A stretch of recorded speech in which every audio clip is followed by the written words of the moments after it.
It's live, and I know they're gonna be wondering, like, why the fuck was he yelling? Yo, they yelling and shit. Fuck is this nigga over here yelling about? Did he stub his toe? Like, what the fuck? Maybe. What the fuck is this nigga doing? Let me go to do my share thing.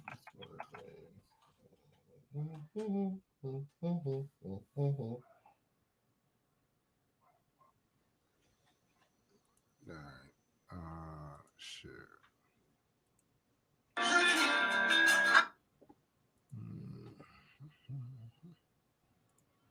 Do this.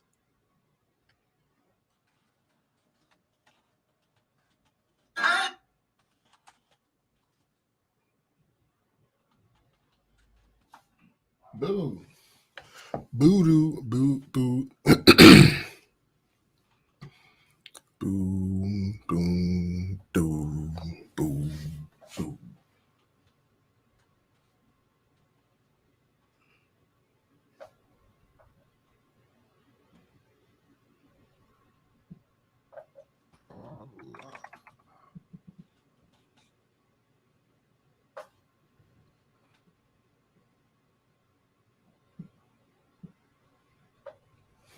What up, Biddy? Fabo? Biddy, Fab. What's good? What's good with you? Oh, damn. That's nigga. He just answered. I just saw the answer. Who did what? When, where, and why? Addy just answered in the chat. He playing hooky. Let's see.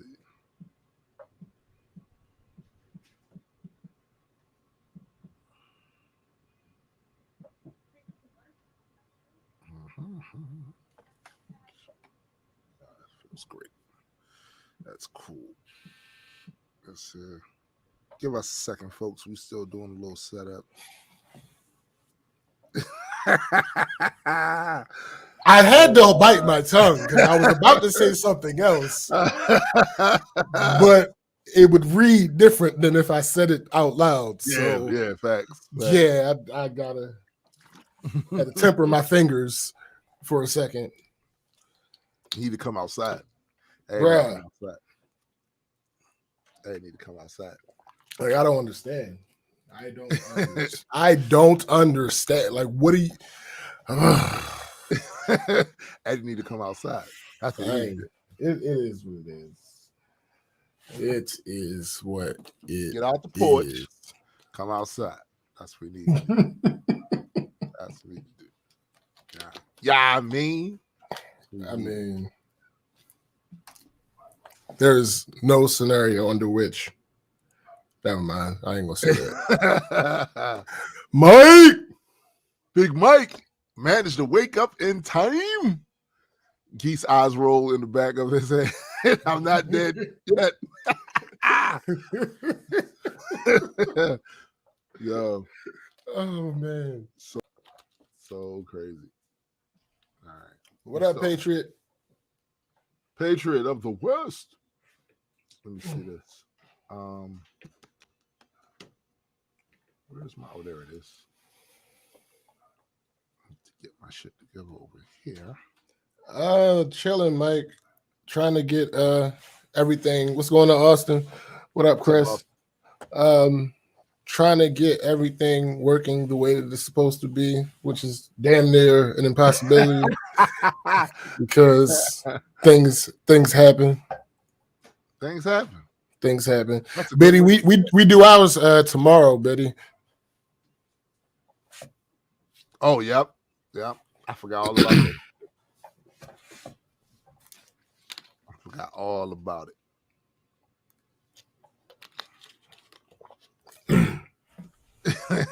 We all waiting for that Powerball win. Man, listen. We all waiting for that. What tech? You would probably have to move though, because we're gonna be doing this show from someplace tropical. Yeah, I mean. Kaboom, bang, pow.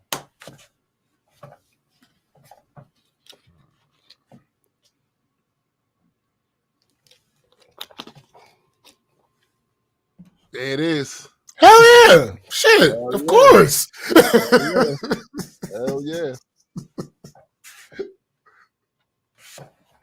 Hell yeah. But it's not a tech issue. It's a human issue. That's what it is. That is under the guise of a tech issue. Right. Right.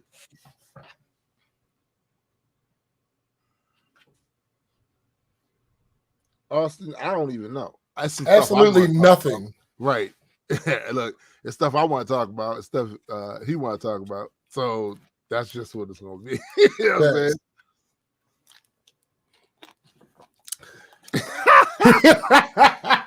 saying? Right person, wrong topic. Yeah, yeah.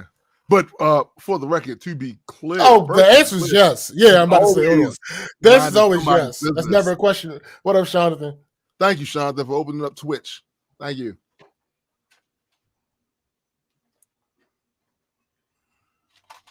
Bang, bang, bang, bang. He's always in somebody's business. I mean, we not gonna act like that's something that turns off or whatever. Ever. Always. There it is. Sean's here on the Twitch side of things. That's what we be talking about. Gang, gang. Gang, gang. That nigga got hiccups. Shut up. That nigga got hiccups. Listen, y'all heard it. Y'all heard it here first.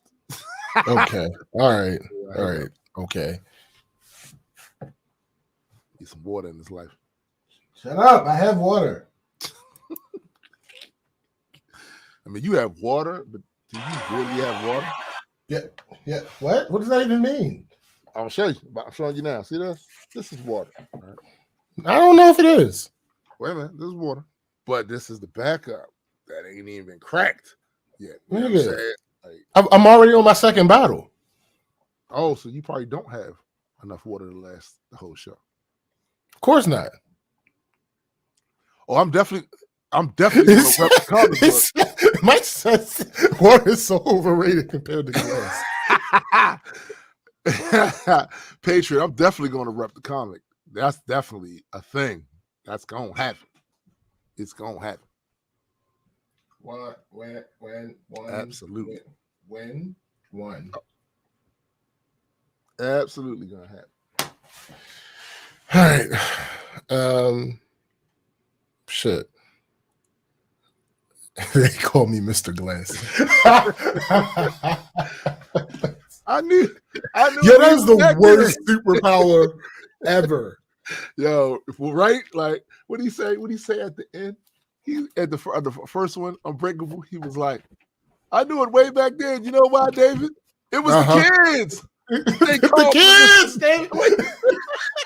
It was the kids. They called me Mr. Glass." Yo, listen. I watched that movie when it first came out, and I was really it wasn't what I wanted back then, right? Like I saw what they were trying to do. Thank you, Betty. You're old. It's because you're old. Nah, but when that came out, I wasn't. No, I'm saying you watched it when it first. No, you were old. It was it like you were old compared to like age, maybe you were old compared to me. It wasn't what I wanted, my nigga. Right. Like I probably watched it like 2 or 3 years after it came out. Man, I wanted some superhero shit. And we got some superhero shit. What up, Free Thinker? We got a movie about superheroes. We didn't get. That's what I'm saying. No, nigga, I ain't care for all that. I was hoping. This is what happened. I was hoping that the sequel, like I was hoping that there was a sequel like forthcoming. Everybody when I watched it. I watched it, that's what happened. And I was like, oh man. And then when I heard about what the fuck is the name? Split. And I was like, all right, cool. He's doing another movie with supernatural stuff. And then the end credit scene comes, and I'm like, oh, okay. Right. I still have not seen Glass. I saw it, and I gave a review of it on my channel. I know a lot of people that say they don't like it. I didn't like it at all. I didn't like. That's why I haven't watched it yet, because I haven't I'm not gonna say I haven't heard anybody that said they like it, but the majority of people that I've heard talk about it said they were underwhelmed.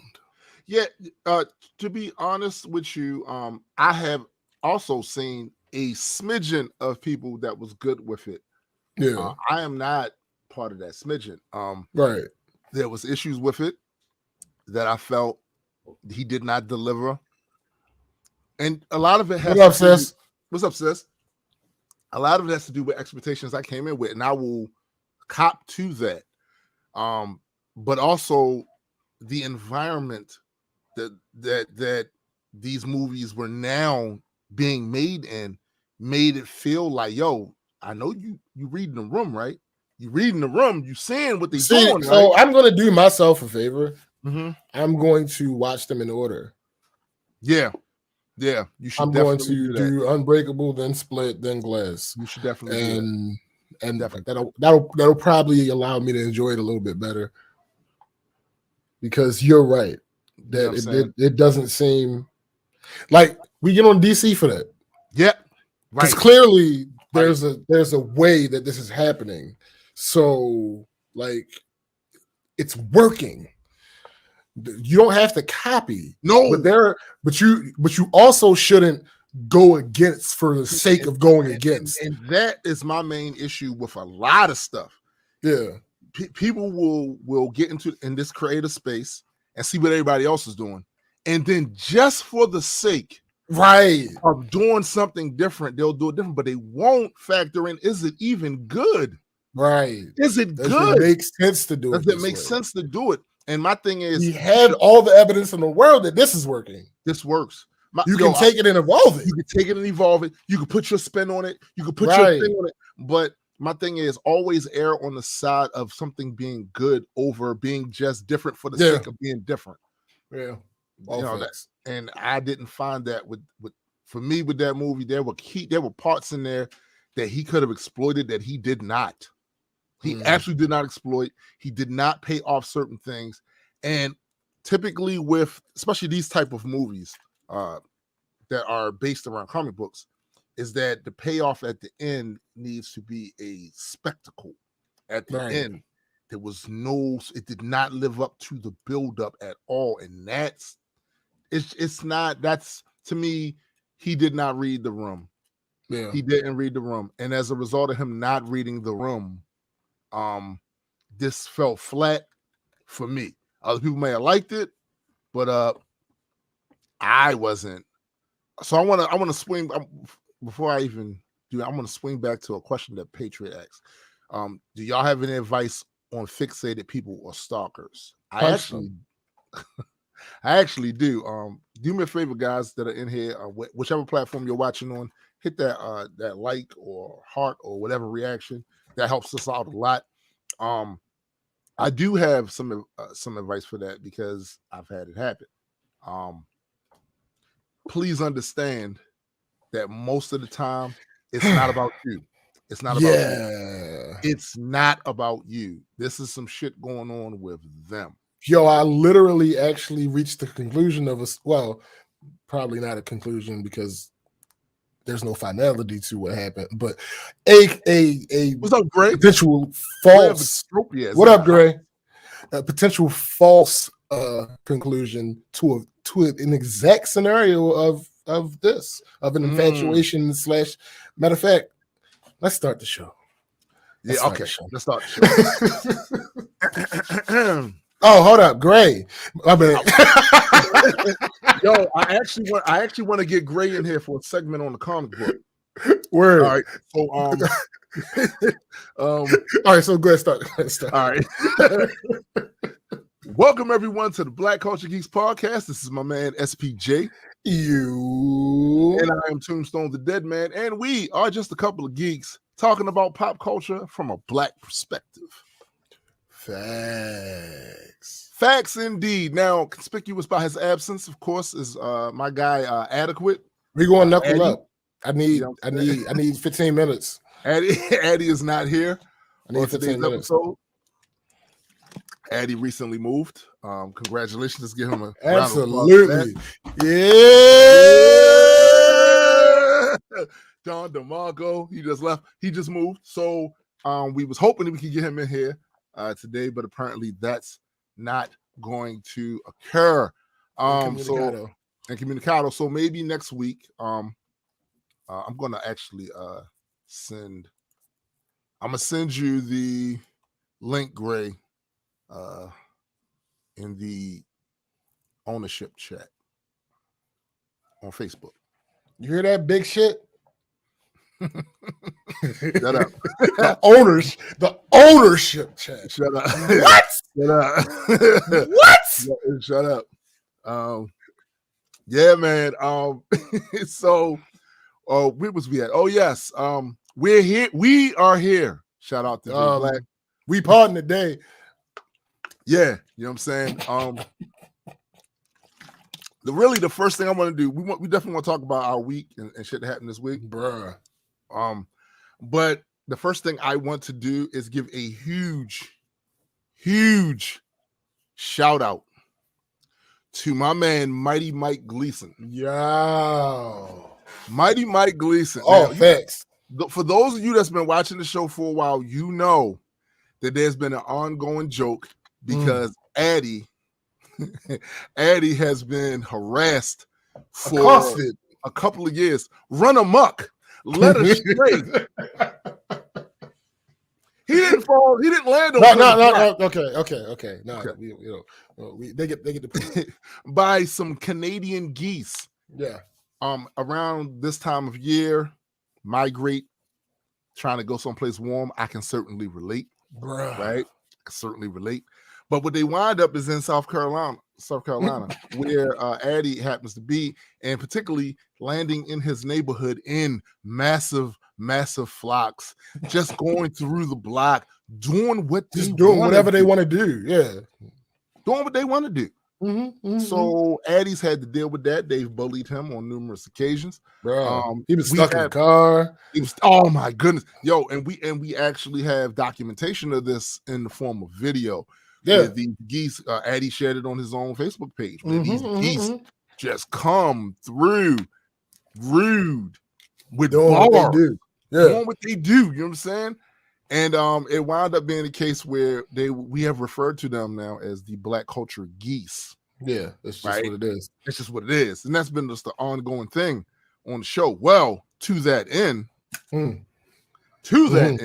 we would like to share with you all this masterpiece.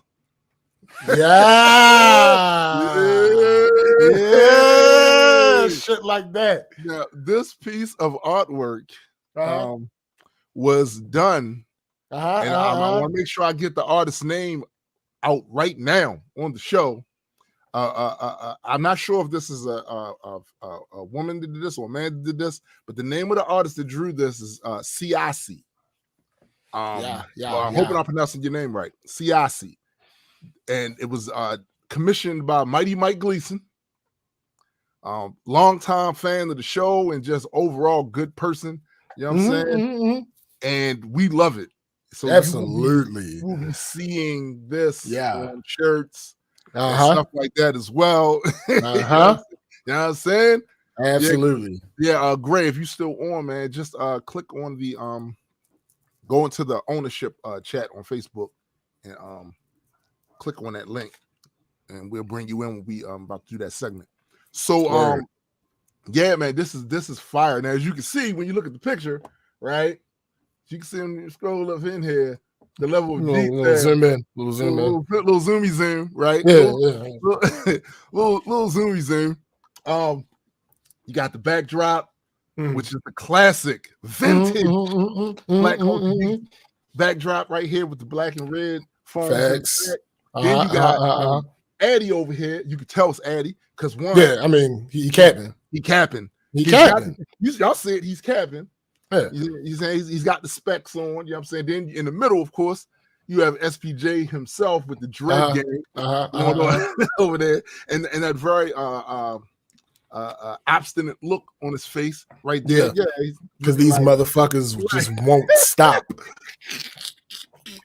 And then, right, of course, you have yours truly on the other end. Now they don't have they don't know how tall the height differences is between us, but I got the specs. I'm rocking the baldy with the gold tee right there. I don't know. This is dope. This is fire. Facts. This is absolutely fire. All facts. This is definitely gonna be on some merchandising in the near future. Once again, shout out to the artist Siasi and also to Mighty Mike Gleason for once again coming through with the shenanigans. Shenanigans going to shenan. Always. I'm laughing at Special Space new comic and shit. What's up, Joshua? What's going on? Yo, it's absolutely hilarious, yo. Word. All rights reserved. Amazing. This is just amazing piece of art. Shit, like this, I would love if we had some animation for this, like our voices. Like, listen. I'm the one on the far right. Yeah, the bald one. Of course, if it was done by height, I would be towering over. That's not the case though. That's not the case right here. No, but that's not the case though. Like that's not the case in real life. You know what I'm saying? That's not how that. That's not anybody who's been here for a while have seen us in video. Towering over. That's not how that works. That's simply not how that works. Yeah, buddy. But yeah, man. Before we get into our weeks, I want to address that stalker thing. Yes, because it's not actually, even though the thing that happened did happen this week, I wasn't going to talk about it. But basically, one of my exes, she, at some point, years after we broke up, like 2-3 years after we broke up, she started, like, for lack of a better term, stalking me.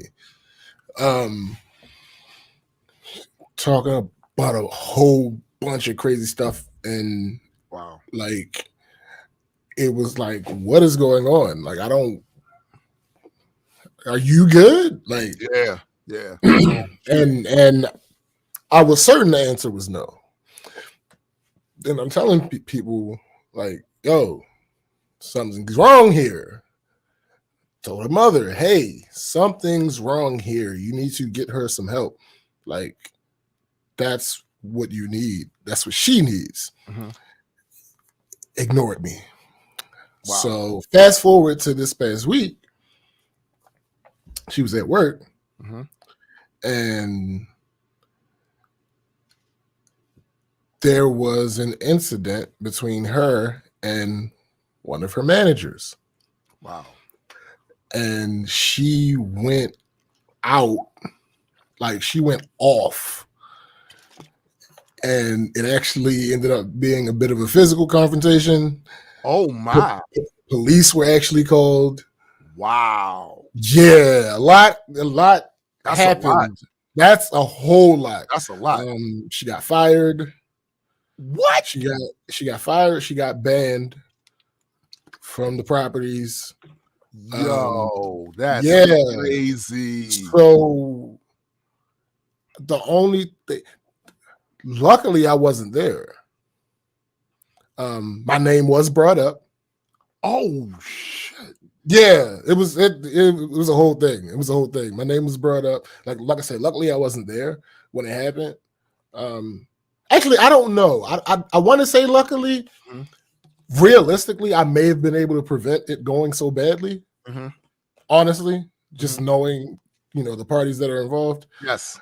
I may have been able to stop it from going so off the rails. Super crazy. Right. Yeah, but it also may have gotten worse. I don't really have a way of knowing. But yeah, it went bonkers, and that was an issue. That was an issue, and I hope that at this point, now that everybody else has seen what I've been telling them for a year, and see, these are the reasons why some of you might, I don't know, none of you said it, but some of you may feel like I have this like arrogance about my observational skills because I'll be right. And this isn't even the joke anymore. Listen, like I already know, I've seen it firsthand with you myself, and I know me. So I know that's a thing. That's a thing. That's a thing. It's not a situation, like I'm not trying to toot my horn. Especially in situations like this. Yeah. I don't give a fuck. How is that helpful to me if I'm right about this? Exactly. No, this person needs help. Get them help. Right. No. Why? And then shit blows up. And then this happens. Then shit blows up. That's crazy. Like, man. Pay attention to people.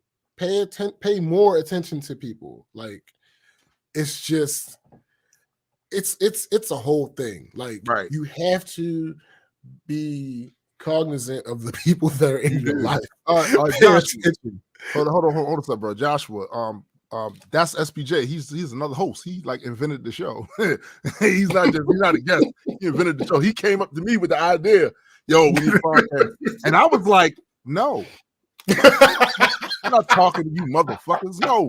That part is not what happened. But no, yeah, like, yo, but actually, before we get into, our weeks take a long time. Yes, it's been 2 weeks. It's been 2 weeks. I want to get great on here now, so we can get into this comic book talk. So allow me to introduce to you for the first time ever on the Black Culture Geek Show. Yeah, we're about to bring in talk about it. Legendary Gray of Extropia.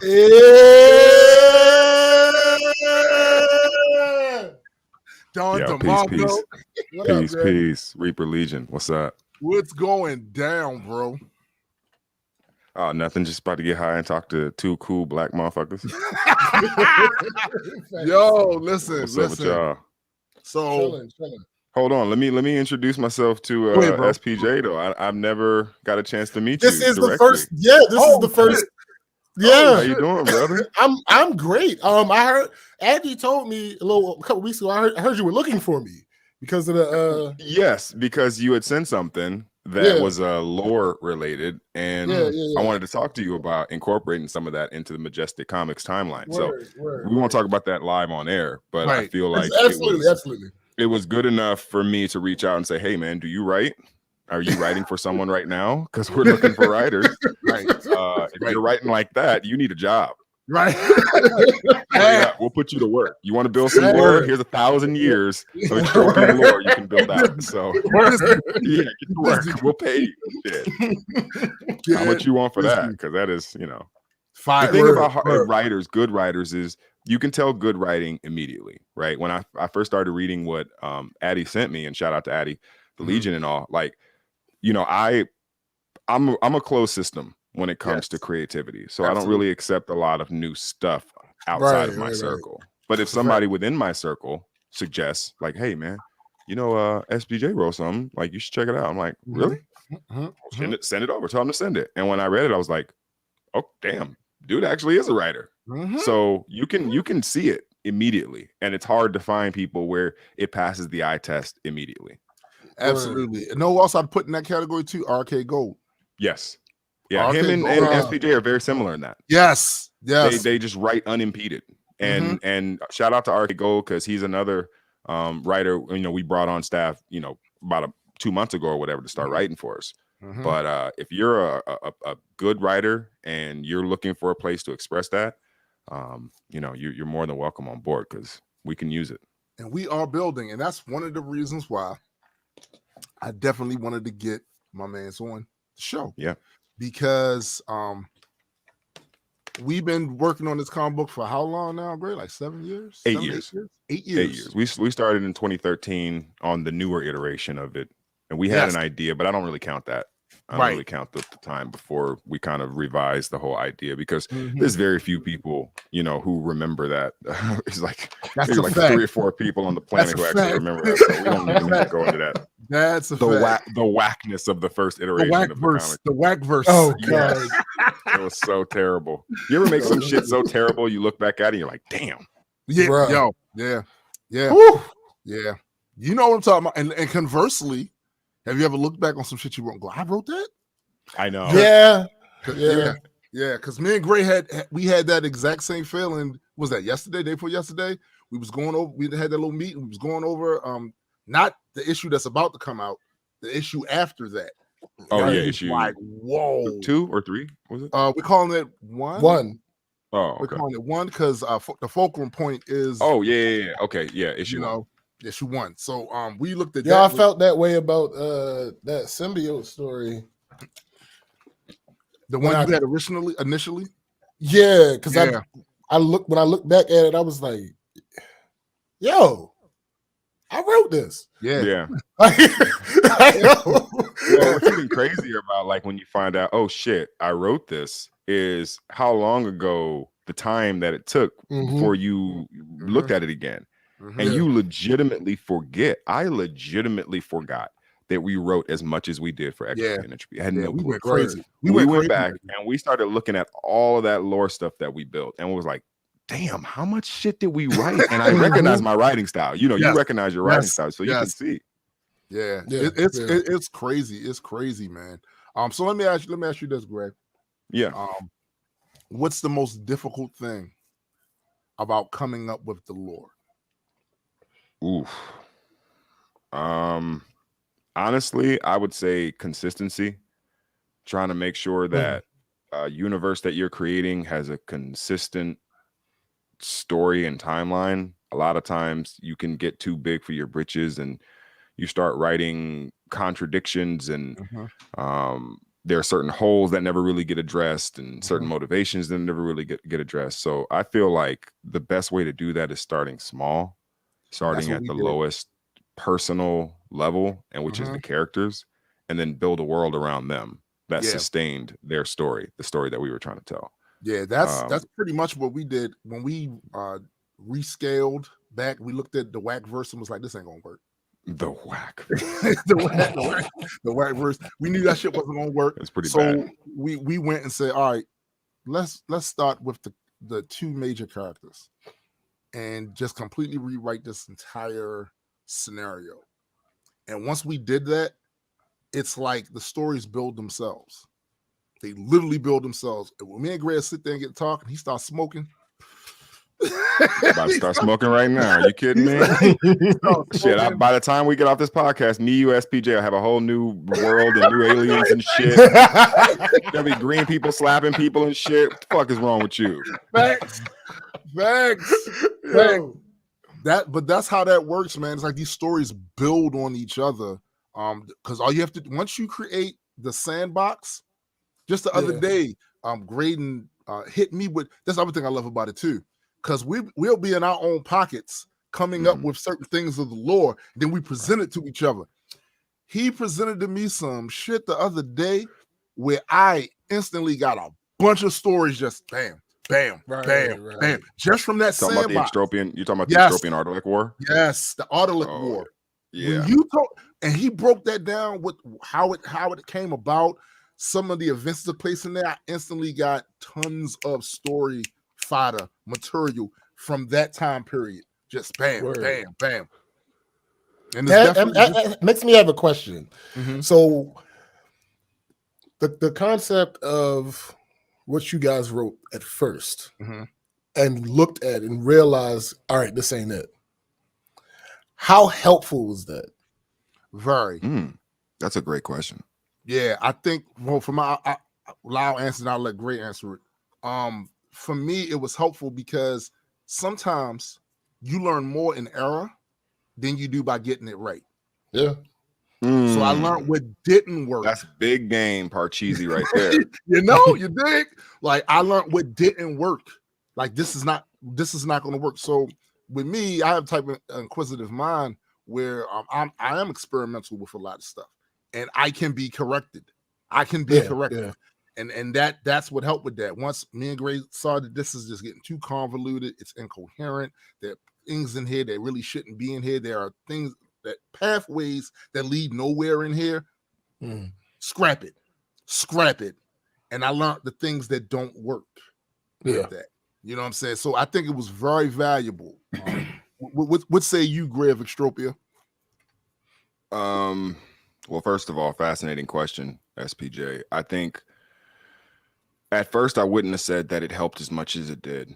I think I would have just said that it was a distraction because we were trying to appease and appeal to too many personalities and too many interests. Right. Now that falls on me as, you know, the founder of Grand Unified, and obviously Tombstone is a co-founder. And so it kind of fell on us when things in GU became too convoluted, and this story was no exception.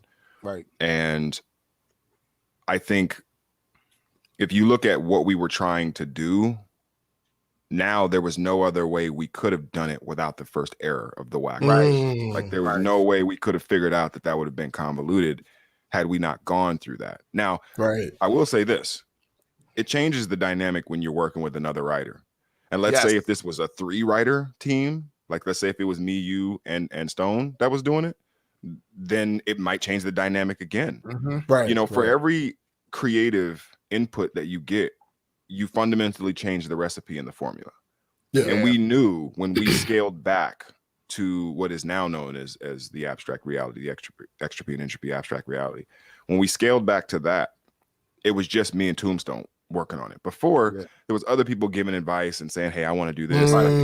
This was our baby. This was still our baby. And we were like, nah, this is getting way too. So I think that was when we decided that it was better to scale it all the way back and try to tell much more personal stories. But just to answer your question directly, we had to go through that first iteration of failure to understand what we wanted to do. I think that's a great question. Yeah, absolutely. Absolutely. And also, so just from that standpoint, to continue that, what do you think is the most important elements of the new story? The new sandbox. Man, you guys are hitting me with the good ones today. You better smoke up. I better norch up tough.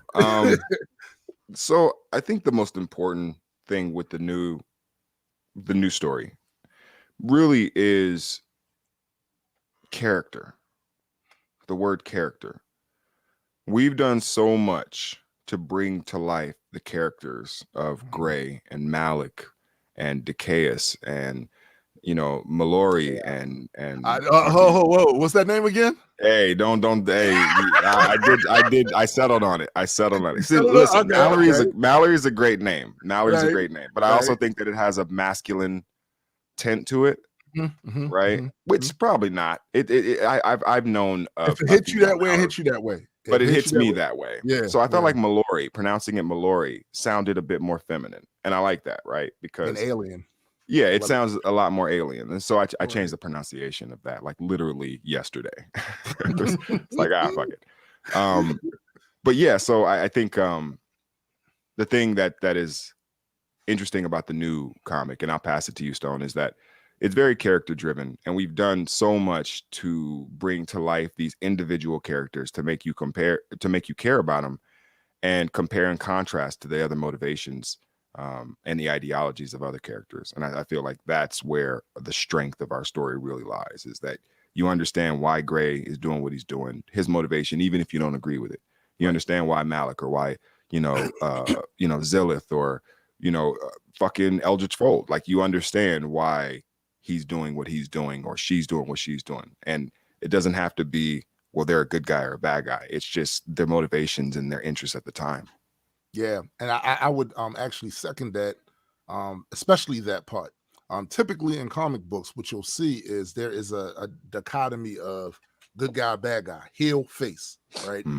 And don't get me wrong, that shit works. It makes for great stories. But what you'll also see is that over the course of time, writers evolve on how they present these characters. So you don't see Magneto quite as a mustache twirling evil for the sake of evil character. You don't see that anymore. He has nuance to him, and there's in a lot of ways you can relate to Magneto's struggle, to his anger, to his rage, and why he does the things he does. This is, I think, one of the most important elements of our story is that every one of these characters, no matter how they were introduced to you, they have a reason for doing what they're doing. And 9 times out of 10, even if you disagree, like Raiden said, you will at least understand how they came to that conclusion. And I think by doing that, it sets off a thing where it makes the people more like real people. Because the truth is, there are times I'm a heel, there are times I'm face. And most people I know, it's the same thing. Now, you got people that lean a little heavy on either end of the spectrum, but even those people have times when they're the face. You know, they're the good guy in that situation. But it's how they respond to individual situations of how we determine them to be at this point in time. So yeah, there are going to be times you're going to look at Grav Extropia in the comic book and be like, yo, this guy right here, he stands for what I stand for. There's going to be other times he's going to make a decision and you're going to go, what the fuck are you doing? Why would you do that? That's why you did that. I still think you could have handled it different, though. We want that internal conversation to be had with the reader, you know, and interpret it for whatever way you choose to interpret however you want. Yeah. And I would love to see later after people really dig into the stories, because this is a long branching story arc. I would love to see some of the commentary from some of the readers of the story, because I've already started seeing some of it now from just what we told them. Let me ask you this question, and I'll ask SPJ this question. As a writer, what do you look towards? What do you look for in a story that you're reading that doesn't have an established history? If you're reading a new story, what are you looking for? Yo, it's a great question. Listen, so it's funny because it kind of ties into what I was about to say about both of your responses to that question that was just asked. So you can have a story that is character driven, right? You can also have a story that is setting driven. Yes. The setting, I mean, depending on how you choose to look at it, the setting could be a character, but regardless, and stop me if I end up saying too much, please. Okay. So given the way that you approach that, number one, Tim just mentioned a character looking different, where he is on the heel face spectrum, depending on the circumstance, but it's also dependent on the person. Because since the universe itself is so meta, the people reading are a part of the story. Ooh, that's as the observer. So on top of that, when you make the story so character driven, it also goes along with the idea of what universe? No, we go here, we go here. That we have different settings because you know who we are. You can enjoy whatever setting we're placed in because you have an understanding. You know what we do. You know where we are. So to go back to your question, doing it this way, where the character is paramount, the history is the icing. Because you can literally put these characters, because you know them, anywhere. Right. I haven't like I have heard of the story, but I don't have any idea of what's in that second issue. Right. But to me, it doesn't matter. Anywhere that you put these characters, I have an idea of the type of things that they might be doing. And when you get to a point where you're telling me, oh, they're over here and they were friends and they still got to fight though, because this is what's going on over here. They got to see each other for this purpose. All right, cool. That makes sense to me. Oh, wait. Okay, no. Now they have to be on the same side. I get why. I understand why, because the character, I understand that character. So that's the benefit of that for somebody like me. Yeah, what's interesting about that is that you said, setting driven as well, which I didn't realize that we actually do kind of have a setting driven, but that setting is dynamic. And so I think that leans on to your point as to you can put these characters anywhere and feel that a story's continuity will be consistent. Right. The character development will be consistent. Right. Right. The other thing about that too is the characters then actually become the readers. Because when you go into a different scenario, like you're in one universe and now you get into another one, the readers along with those characters have to figure out the new parameters. Yeah. Our main characters become the eyes of the reader because they're being introduced to this at the same time that the characters are. So we go into a universe where, let's say, in this universe, they're getting towards their heat death, right? And there's still a few civilizations around trying to do what they can do to prevent that or escape that or whatever. When our characters enter that universe, the readers enter that universe with them. Yeah. They're just as foreign to it as we are as readers, and they are our comfort. Right. The characters are our comfort. We know the characters. Right. Now we are together facing the unknown. It's a whole thing. There's something interesting about that too, and that's a good point, SBJ, which is a lot of these characters, a lot of times people will identify their own particular personality characteristics to characters that they read. But I'm also of the writer's mind to hold a few cards from the reader, right? There's always got to be a little bit of mystery behind the characters you think you know so well. You thought you knew Malik, Lord Entropy, but what about this little piece of history? You didn't know about that, huh? You know 500 years ago is X, Y, Z, X, Z. Then, oh, shit.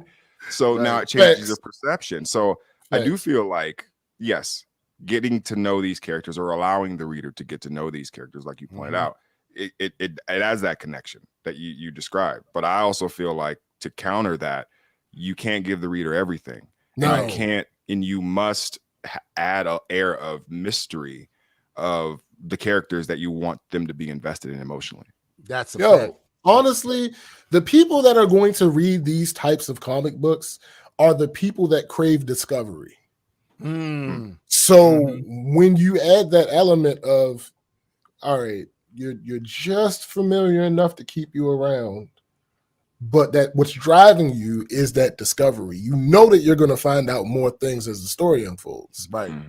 Right. So, it's interesting how that works. It kind of reminds me a bit of like what they did with Charles Xavier during the Onslaught storyline. So we had one perception of Charles Xavier. He was the Martin Luther King of the Marvel, the mutants and all of that, right? He was this selfless, there was nothing about him that could be. He was beyond a reproach. Are you bringing up the Cyclops angle? Not quite. But that's a good one. That's a good one. Okay. But then you start seeing chinks in his armor when you see that you find out that this is, mind you, part of his personality mixed in with Magneto's. That's what Onslaught is, and then this outside character that's kind of connected to him reveals that he always had a crush on one of his students as a child, Grey, who he found as a child. Yes, child. Then you start looking at Charles like, wait a minute, that's bad paperwork, homie. Like, you can't, right? That's nasty work, right? Like, you can't share a cell with me. I don't care if you're you can't share a cell with me. No, homie, you can't. And we start actually getting glimpses of his subterfuge early on, right during the all new, all different era, when we find out that there was a whole other group of mutants that he had already contacted and had a team and all, which is the equivalent, the way I saw it, as a man with a family over here. Right. That's got a whole nother family over on the other side of the city, right? With kids and another wife and all that shit, right? So you start seeing these chinks in Charles Xavier's armor, and he doesn't look as crisp and pristine. clean and pristine yeah. Pristine. I love that word. You know what I mean? I love that word. Great word. He doesn't look that way anymore. There are going to be moments. Fabo said, "You dirty son of a professor." there are going to be moments with these various characters where you might see somebody that you have. So one of the characters we created that you might absolutely hate, love them as a character, but hate the shit they're doing. And then we reveal something about that character that has you saying them different. Like, hold up, really? Oh, so that's why I'm kind of siding with this character now. And that's the part that I love about how we crafted the story. And we wouldn't have gotten that with the whack verse. We would not have gotten that with the whack verse. Way to throw the whack verse just over and over. I mean, thanks. What's up, Erica? Brutal. My sister's in here. What's up, Erica? Peace, the thing about it, though, there are good things that came from the whack verse too. For instance, my Dark Matter songs, those songs come from the whack verse. Right. That's literally the two of the characters from the whack verse is in that first song, right? So yeah, you have some good elements in there. It's just that overall, it would not have been sustainable. It just would not have. And I feel like what we have now definitely leads to story after story after when me and Gray is old and gray, right? You're saying you already are old and gray. Shut up, you. That's hilarious. No, I'm just saying. This man is legitimately punny, bro. Like, I'm not even in front. He's been punny. He's been the Punisher for a long time. Oh, look at that. Look at that. My mom's watching too. Hey, Mom. He's been Punky Brewster. I'm trying. I'm trying. Hey, shout out to all the people who grew up on Small Wonder. Yo, right, facts. Us old heads. Facts. Oh, man. Facts. Yeah, my mom's watching too. So let me shout out my mom real fast. Word. That's dope. But yeah, man, like I think this is sustainable because it's literally story after story. And long after me and Gray decide to retire or whatever, there's other writers that can I'm comfortable with the fact that they have so much fodder to use to create the sandbox. But I will say this, knowing us, even if we're retired or whatever and other writers are writing it, I know us. We'll see something. We'll go back and check on that story and we'll see something and be like, hold up, nah, B, y'all can't do that. Right. No. Whatever happens with the license, like we would have final say over any type of major character changes or anything like that. Like we would never allow that. Great. Because that to me is blasphemous to be able to have like Marvel or something. Like this is never meant to be a Marvel project. This is never meant to be.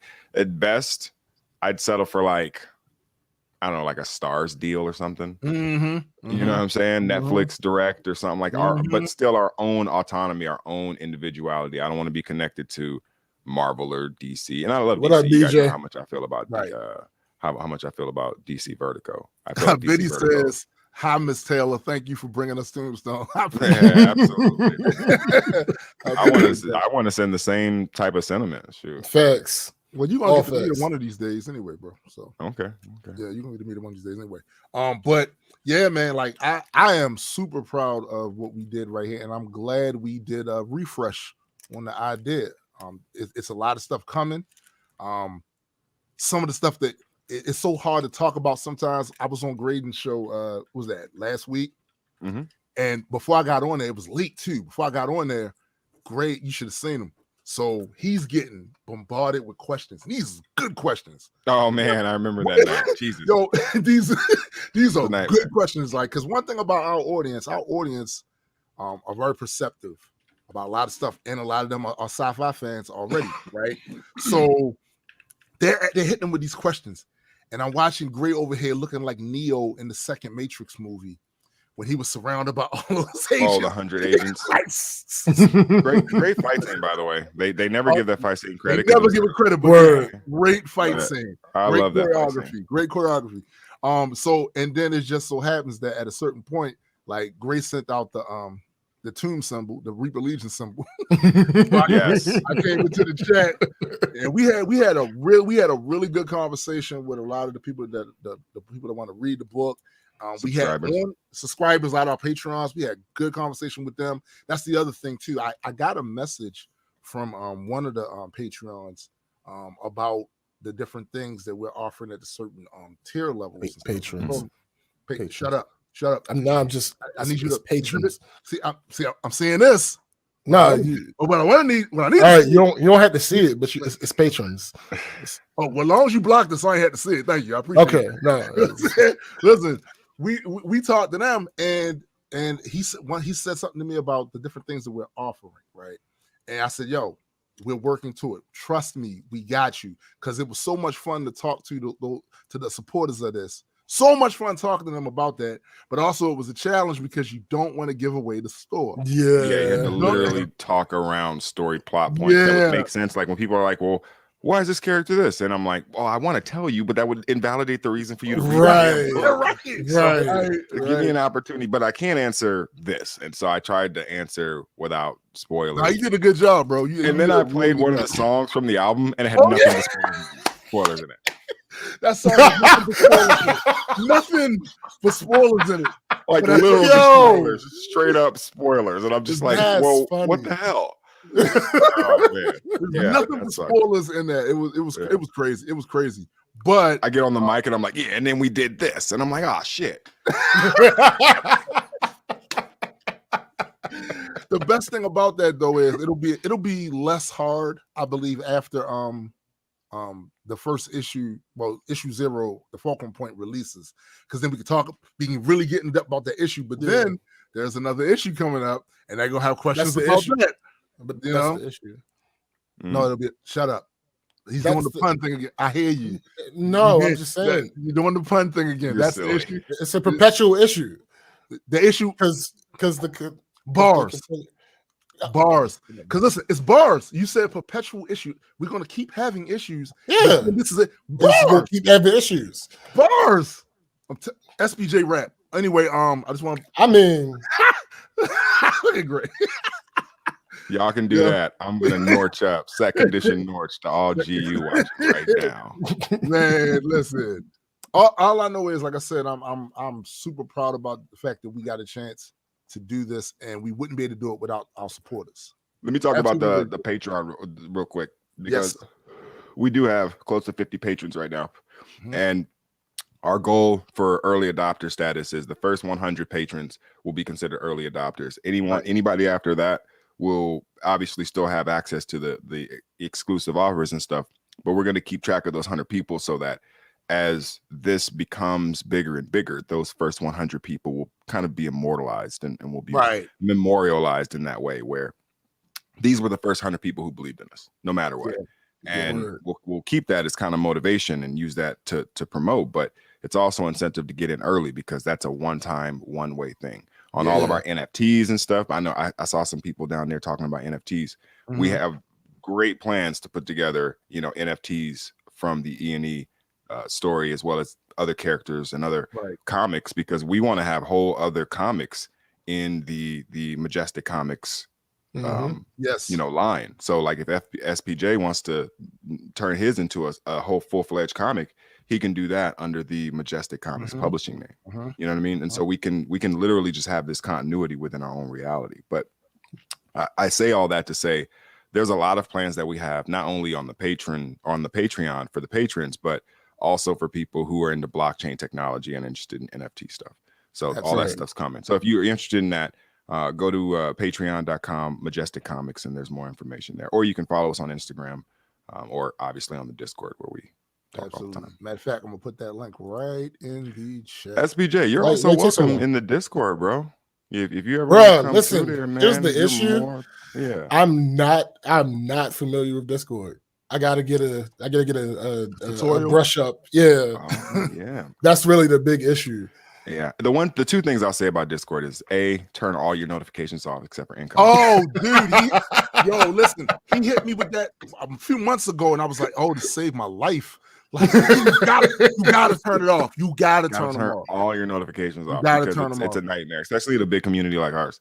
Yes. And then number two, Discord is really about which channels you're following in the server. So what I do is, and a lot of people don't know this, but I'll collapse all of my channels. Like, let me share my screen real quick just to show you what that looks like. Yeah. But like I'm very much let's see here, share screen. What up, Napalm? Napalm in the building. Palm. Oh, it's not showing me a preview. All right. So you guys see that? Yeah, I'm about to add it now. As soon as it comes in. There we go. All right. So basically, if you're in the Discord and you right click on any of the sections and you hit collapse all categories, basically that makes that so much sense. And what you can do as well is you can right click on it, or you can right click, I think, on here and do mark as read. And it basically just mark as read everything in here. So it doesn't, you can just start over. Yeah. So you can literally just, go wherever you want and look at the food channel. Jesus Christ. I see so many things in the food channel. See, that's why I stay off that channel, because it gets me hungry. I mean, oh man, what is that? I don't know. What is that? Is that like beef stew? Look at them onions. I'm not even an onion guy like that. That's what it looks like. That's looking good though, right? That is looking hella good. But see, okay, I got a question for you guys. How do you guys like your meat?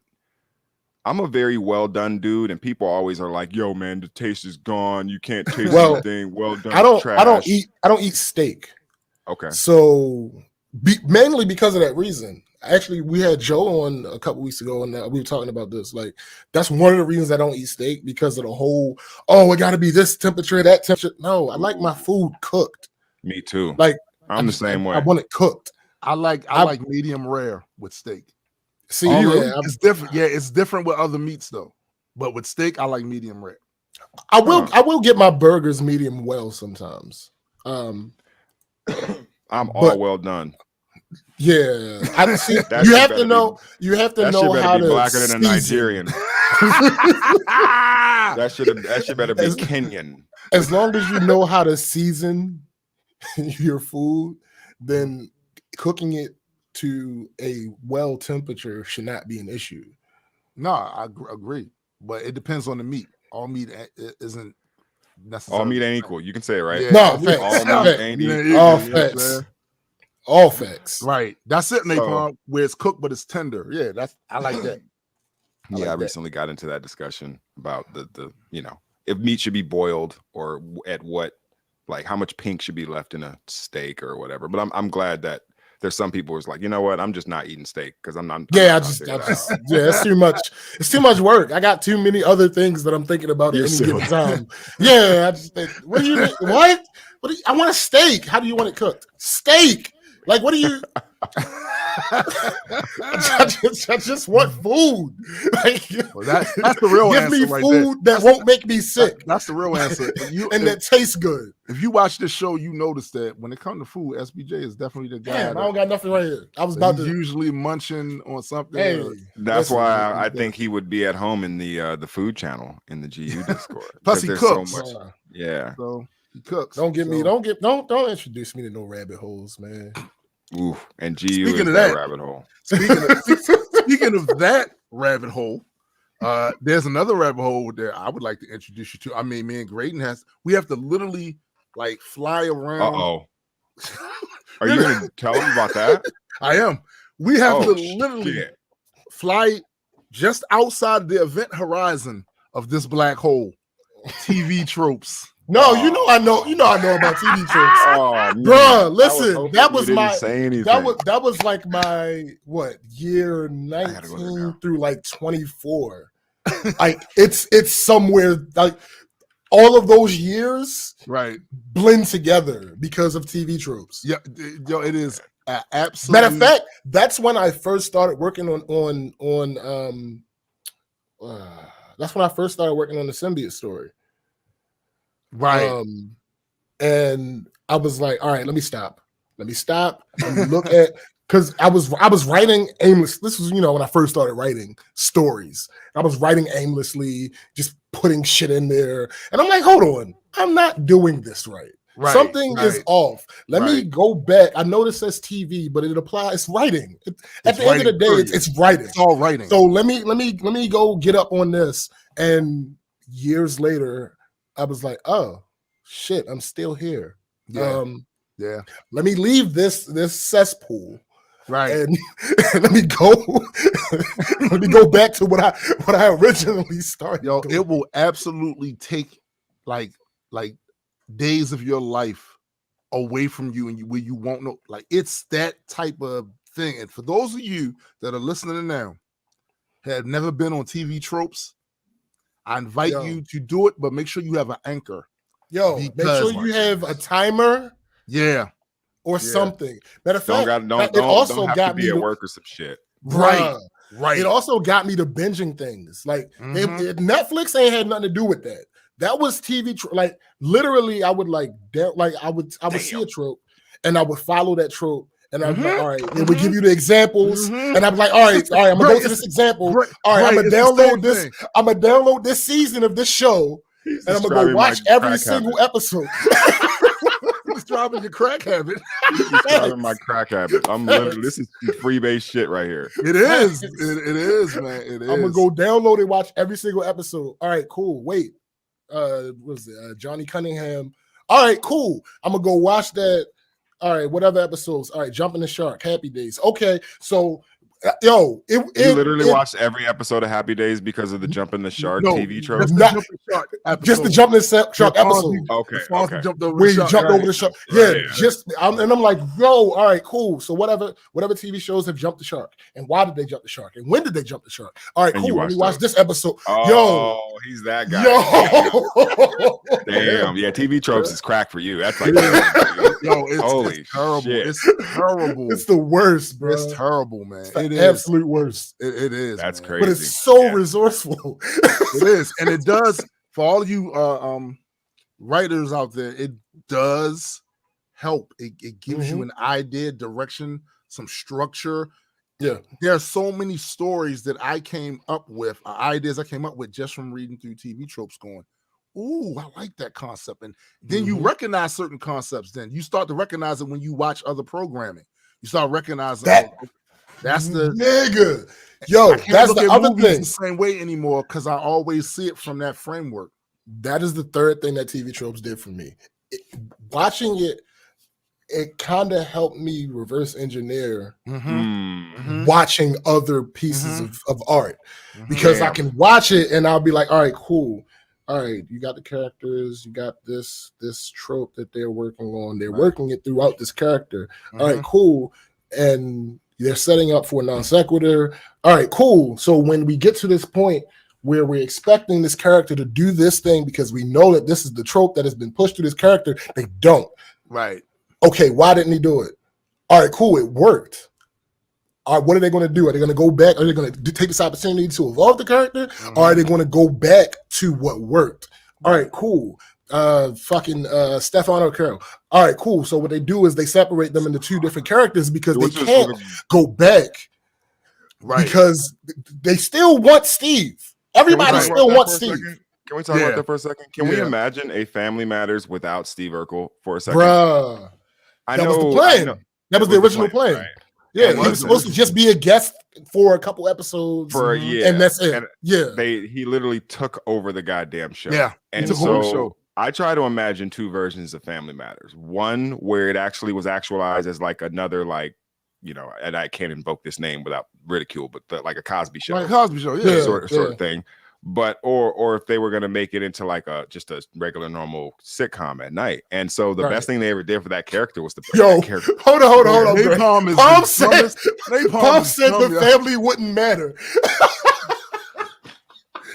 Bars. Yeah. That's crazy. Go ahead, Gray. No, that's fucking hilarious.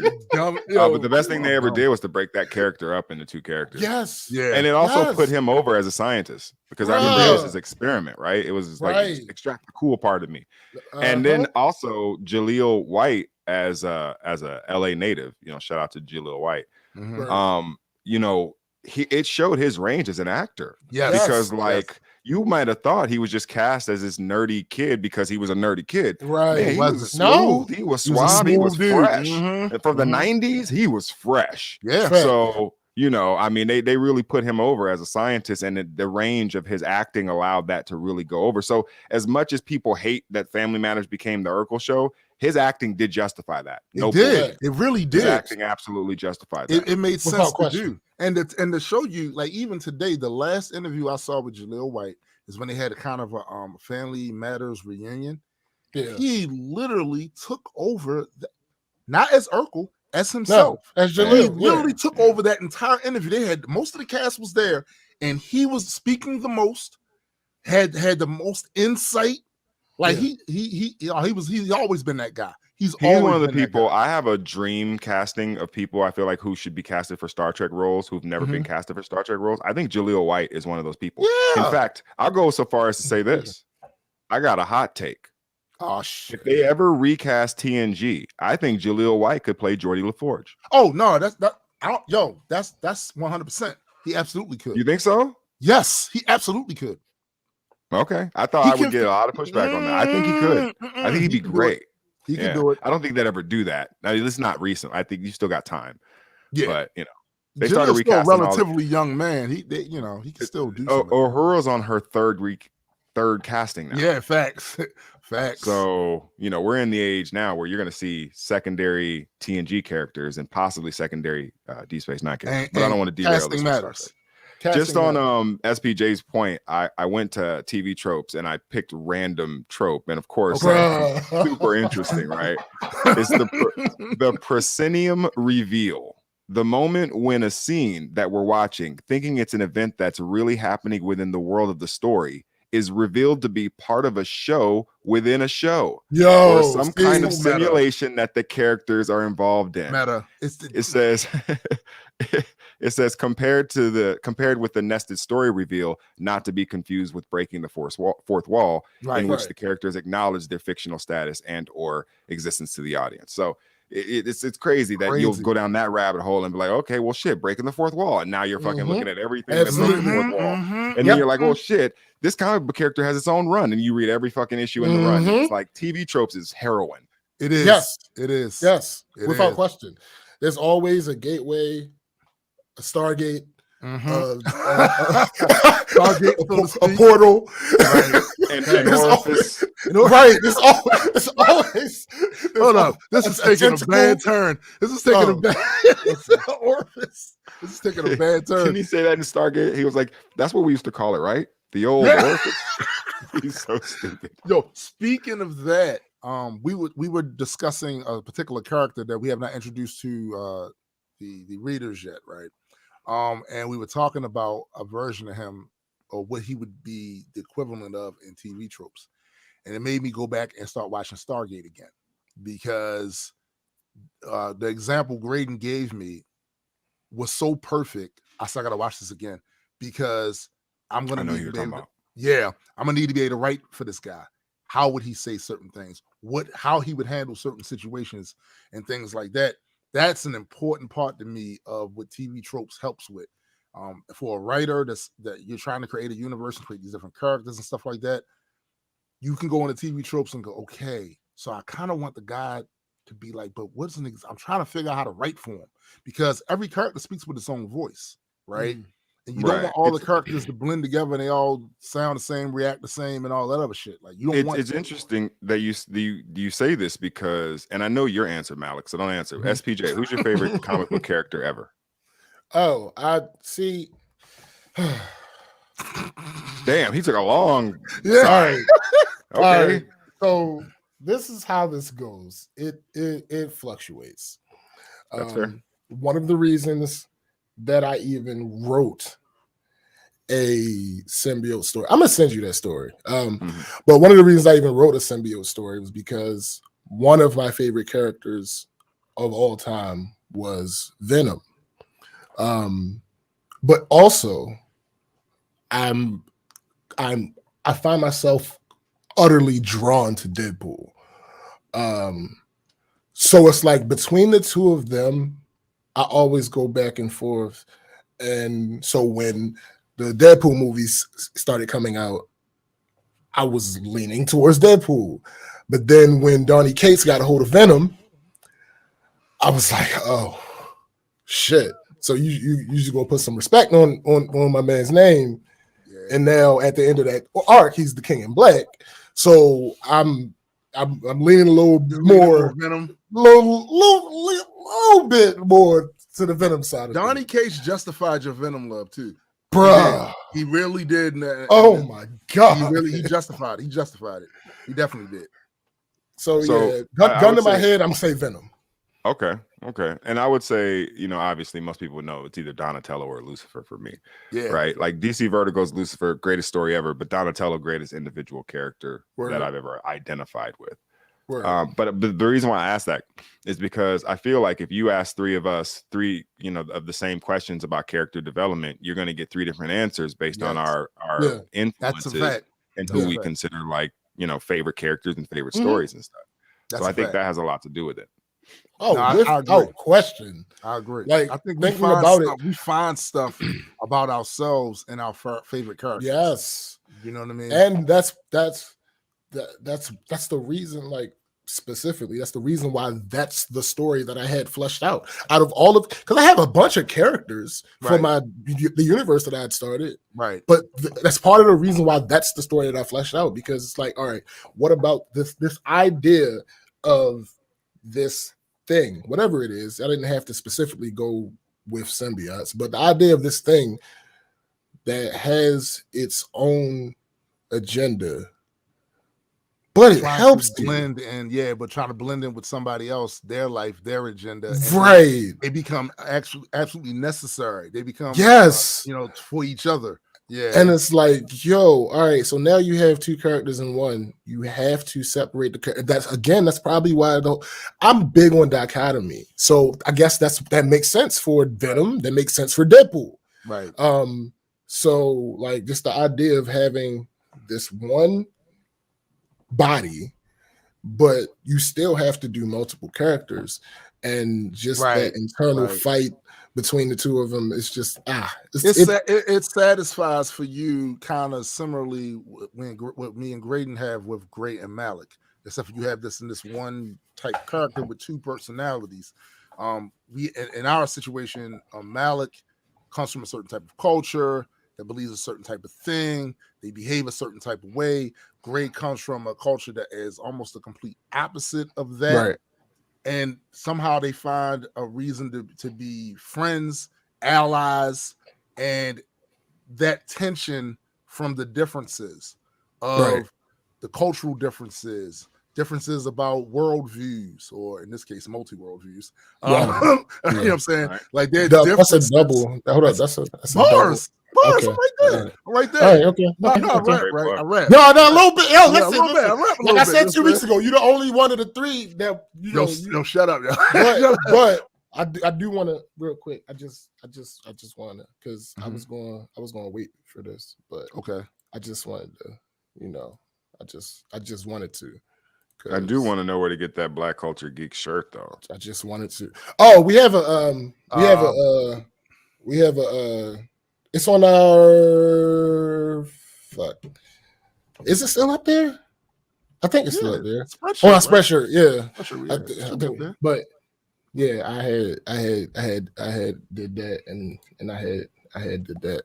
So see, so you rapidy rap. This is no. Listen, stop this it. Is your stop music. It. No, whoa. We not doing that. These aren't. That's not what this is. That's not what this is. That's a preload. That's a preload. Yeah, it's pre. As in it hasn't happened yet. So like available November 13th. That's a whole week. You rapidy rap. You bugging. You are bugging. You rapidy rap. It's right there. That's your kid. We ignore the man, but ignore the man. I'm going to screenshot that shit. You rapidy rap. Like you not doing that. You rapidy rap. Cut it out. Great. I got a whole video. I shot a whole video of him rapidy rapping. It doesn't exist. Rapidy rap.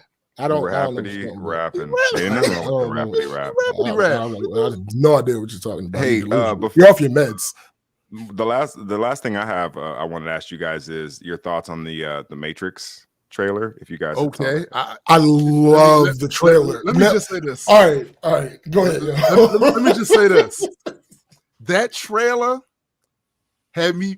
What's that shit they be saying? What Calico be saying? Had you feel like Summer Madness again? That trailer starting to feel like Summer Madness again. No, that trailer had me feeling like, okay, because see, it's so difficult to recapture the feeling of something that captured a pop culture relevancy the way Matrix did.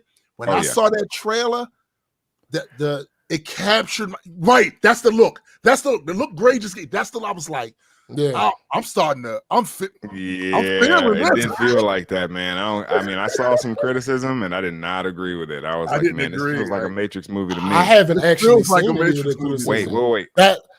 You haven't seen any criticism? No, I haven't seen any of the criticism. I watched that trailer and I was like, oh, this is the Matrix. Oh, okay. Right. So all right. So and you're gonna have Neil Patrick, huh? Yeah. Okay. All right. And he's doing his because some people don't know how good of an actor he is. Did you see one of the agents is one of the agents from the original trilogy? Yes. Yes. Yeah, that's fucking sick. I was like, wait a minute, that dude looks great for his age. He looks fucking fantastic. I love the marketing. You know, I'm big on the whole marketing. How people market. I like the marketing. And for those of you who don't know, there is a channel on YouTube called Matrix Explained. Oh yeah, go check out that channel. It gives you a lot of the backstory. A lot of people did not watch Animatrix, so they don't even know a lot of the back lore of why that world became what it was. They don't even know that. But there's a whole bunch of stuff to Matrix other than those first three movies. There's a lot Into of the Matrix. There. Into the Matrix. I know it's probably a tough watch graphically right now, but it has a big chunk of that story. Like you understand why Jada Pinkett Smith's character is even relevant. Yeah, from that movie. Like she actually does something pretty like necessary for them to even pull that shit off. Absolutely. And I don't know if that was supposed to be in the movie or not, but they shot that and then used it for the game. That's actually, to me, one of the things that I feel like they revolutionized too was the method of storytelling going beyond the movies and the other platforms like the video game and then the other Animatrix thing. Like they revolution. You didn't see a lot of other IP doing that. No, you only saw remakes. Yes. Yeah. I love the Animatrix. See story continuations. No, but I love the Animatrix. What was the one? The animation where they showed like the backstory that led up to the war and then led up to AI. That was and you know what? I remember watching that going, it figures. Of course it was that. Of course it was that. Of course you apes did that. Of course you apes did that. Of course you did. Of course you did. So it's a great way. It's a multi-layered way of storytelling, and it's actually a lot of the stuff that the fiction that we was engrossed in through all these years. As writers, you can find certain elements of that in the work that we do, be it the music, from references, to different fiction and music, to even in the comic book space, and like that. I love the. Graydon is the one that came with the idea for the story of the whole all fiction is true and both true and untrue at the same time. It legitimizes everybody's creativity, everybody's imagination. To me, like that is a big deal to me. That concept, all realities are equally true and false at the same time. Love that. But Gray, man, we're gonna let you go. I appreciate you being on the show. Thank you so much. I always wanted to be on here. SPJ was a pleasure. Stone, absolutely. We got to do another one. In fact, before you give me one more minute, if you give me one more minute, it's going to be 4:20 somewhere, and I'm going to north. Absolutely. But go ahead. I just wanted to point that out. I want. Let me see. Let me find this story to send it to you. It is now 4:20 somewhere. It is. Cheers. Let's see. Oh, creation. Okay. And go to. You sending that? Hey, don't forget to like. No, I'm gonna send don't forget to like the this stream, the Thank Black you. Culture Geek stream, and support everybody at GU should be supporting this. Dope. Where are we? Oh, okay. Hold up. There we go. And all right, cool. So I'm gonna share. You sharing that here or to Graydon directly? No, I can't share it here. I was about to say. There's absolutely no way I would get away with sharing that here. I'm about to post that link back in the. Oh yeah, don't also make sure you guys jump on patreon.com/majestic. Yeah, absolutely. Let's build this. All right, I just sent it to your email, Gray. Awesome. Good stuff. Well, I appreciate you guys. Have a good one. I will talk to you later. Absolutely. Peace. All righty. Peace. Yeah. All right. Absolutely. All right. So back to our regularly scheduled program. Absolutely. So you want to go? I got. I know you do. I got things. First, I want to talk about how stupid people are, right? Well, hold on. Wait. Like, wait. Newsflash. Yo, people are dumb, yo. Like, people are legitimately dumb. So this is the type of stuff I'll be talking about, right? I saw this post on Twitter. Why is Eddie calling my phone? I have no idea why Eddie's calling your phone. Is he trying to get on the show? What is he doing? What is he doing? No way. I just can't do it. What is he doing? I can't do it. But anyway, go ahead. Yo, so there was this. What I'm going to say now, unfortunately, is controversial. I say it's unfortunately controversial because it shouldn't be. And it wasn't before. But for some reason nowadays it is. This doctor tweeted discussing with a new ICU patient a plan of care. The patient was having airway problems. And they was at risk of their airway closing. Now, this might be super sciencey. Wait. I think I know where you're going. Ladies and gentlemen, if your airway closes, but be careful because you got to say this in a non-technical way because people. This is really deep science. All right. So if your airway closes, air, another word that we use to interchange with air, even though it's not a one-to-one, is oxygen. Yes, oxygen. Now airway, the way in airway is the path in which it flows. Yeah. Okay. So if your airway closes, that means your oxygen way closes, and that means you can't breathe. You kind of need, like, all of the things inside of you kind of need oxygen. Little bit. So the patient refused all testing and imaging by saying, I understand you want to do these studies, but tonight I will do my own research. All right, y'all. So,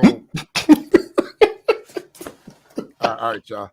Absolutely great. Absolutely, man. Peace. There was a time when what I'm about to say, how I'm responding to that, was not controversial, and it wasn't that long ago. It wasn't that long ago, folks. Wasn't that long ago. You are potentially about to die. Yeah. Actually, I wouldn't even use the word potentially because it's a pretty decent percentage that your airway is going to close. Especially considering the fact that you won't let the professional who went through hours and hours and days and months and years of study, and then has all these days and years of practical hands-on shit. And you think watching a 20-minute YouTube video is going to help you breathe again? Bruh, Stop it. Stop it. I've been wrong before. Listen, I'm going to tell you something, man. We've all been wrong before, including the professionals. Mm-hmm. But we're playing the odds here. Yes. You who spent maybe 8 hours every day mopping the floor, 8 hours every day flipping a burger, 8 hours every day fixing a car. You who spent a large amount of time, depending on your particular field, learning that. You don't have the expertise that this person has. You're saying, I'm going to go and do my research when you literally have the doctor right there for you to question, someone that's in the field, for you to find out, well, what's this do? What's this do? Yes, as a patient, it is your responsibility, and you're dumb not to do it, to ask questions concerning your health when you don't understand something.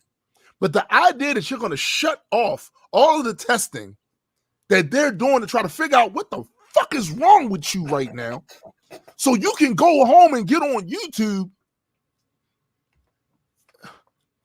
Like, what are we doing? And it's bad because I've been seeing a lot of these same testimonials this week. I've been paying more attention to them. And some of the shit that is coming out of the mouths of these average citizens who don't have medical degrees, who've never spent much time even thinking about it until they had a problem, with this idea that their ignorance is the equivalent to somebody else's hard-earned knowledge. What are we doing? I spent a lot of time with my creativity combating that mindset. And there was a time when there were people that were like, that's right, man, you're right about that. Like, we live in a society, you take advantage of what a society has to offer, meaning you're not going to know how to do everything. No. So there's going to be people that's going to specialize in things that you have no interest or maybe the aptitude to learn. We benefit from other people's skills and the things that they're passionate about that we may not be, by us living all in the same society together. Yo, A-Pump said let the flat scans flatline watching YouTube. This is absurd thinking. And I saw it coming. Remember earlier when you said you be right because you be observing people and you be telling like, yo, this is gonna happen. All one has to do is chronicle either songs I have written from back then, from Facebook posts, or Facebook post where I said, yo, this is looking crazy. This is looking crazy. This is where we're going. We're leading here. We're going to get here.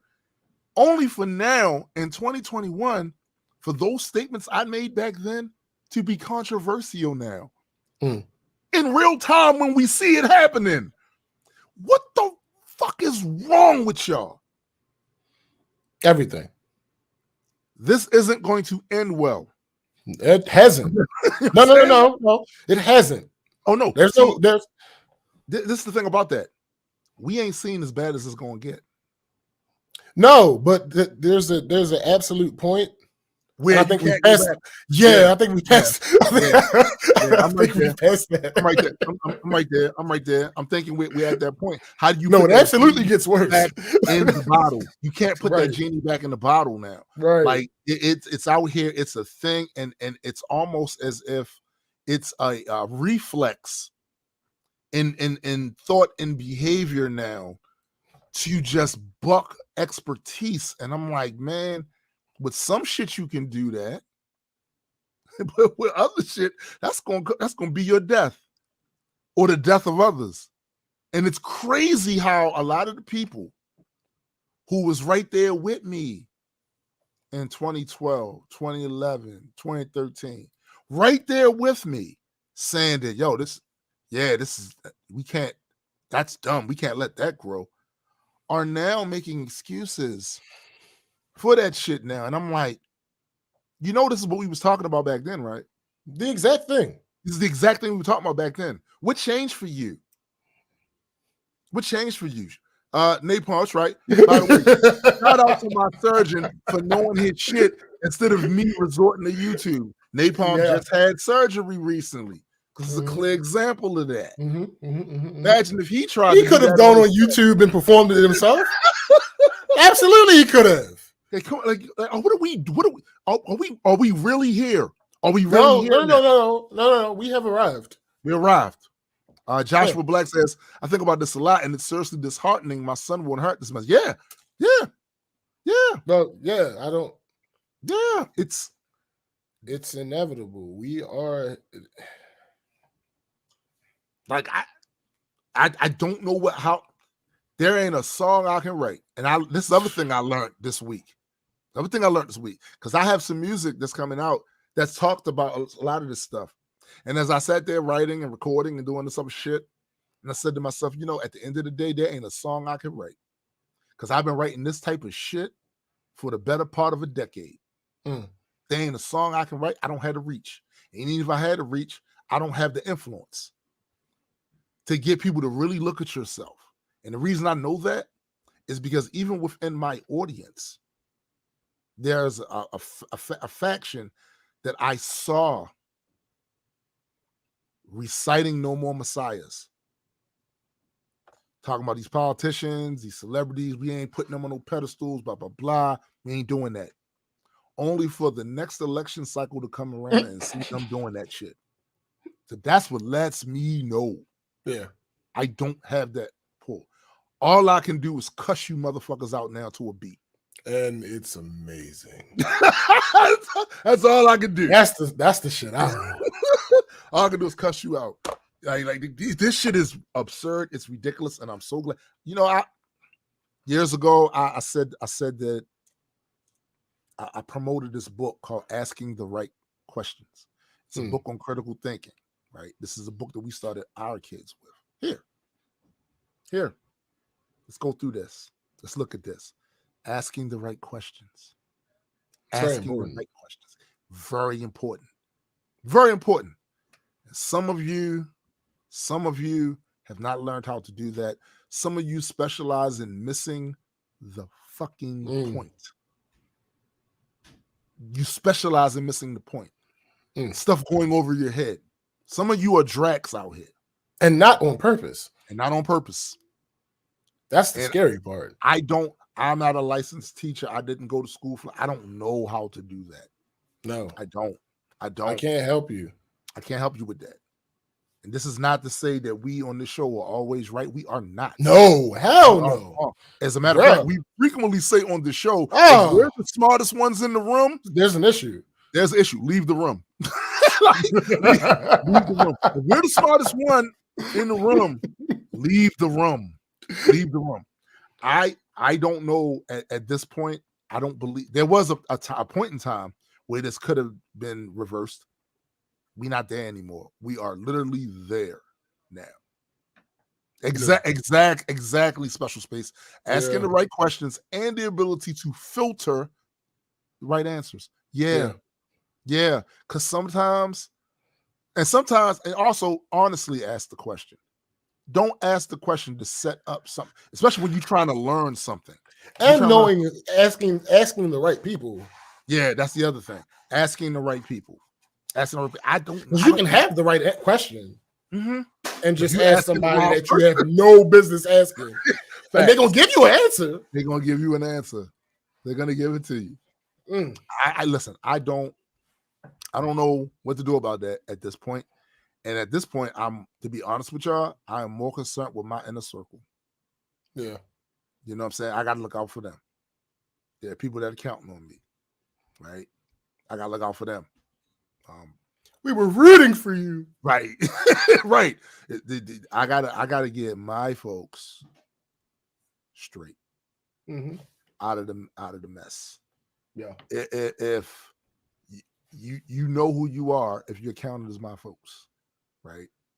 Got to get you out of the mess. We're gonna do what we're gonna do because nobody makes it alone. We're gonna do what we do. You know what I'm saying? But as far as rest of society goes, there are forces at work, way more powerful, louder, and have longer reach than I ever could.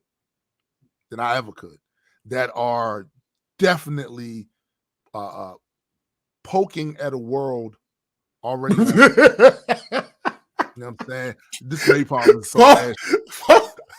I'm not going to no motherfucking moon. Much greenery as I like. Nah, B. Oh God. Nah, B. Yo. But my week has been that sort of week where I've been seeing a lot of this foolishness going on. And it's not like I'm saying it for the first time. It's just as like as weeks go on, as time goes by, it dawns on me more and more that there's a point of no return. There's a point of no return that we have passed, where this shit's getting more and more like crazy the way people think. And trust me, that mentality doesn't go away. It stays.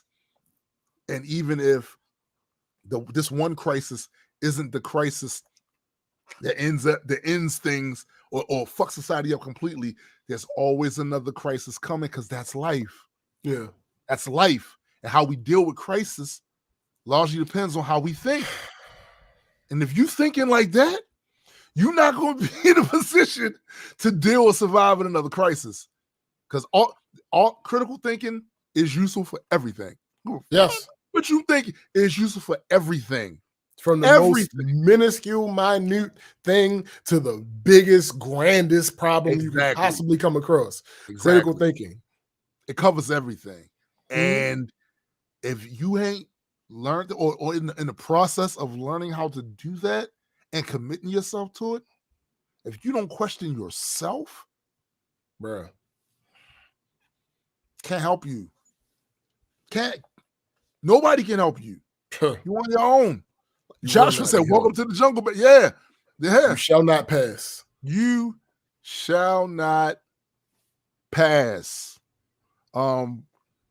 That's basically my observations for this week. I didn't have anything else going on except for, of course, working on comic book stuff and multi-world stuff. You know what I'm saying?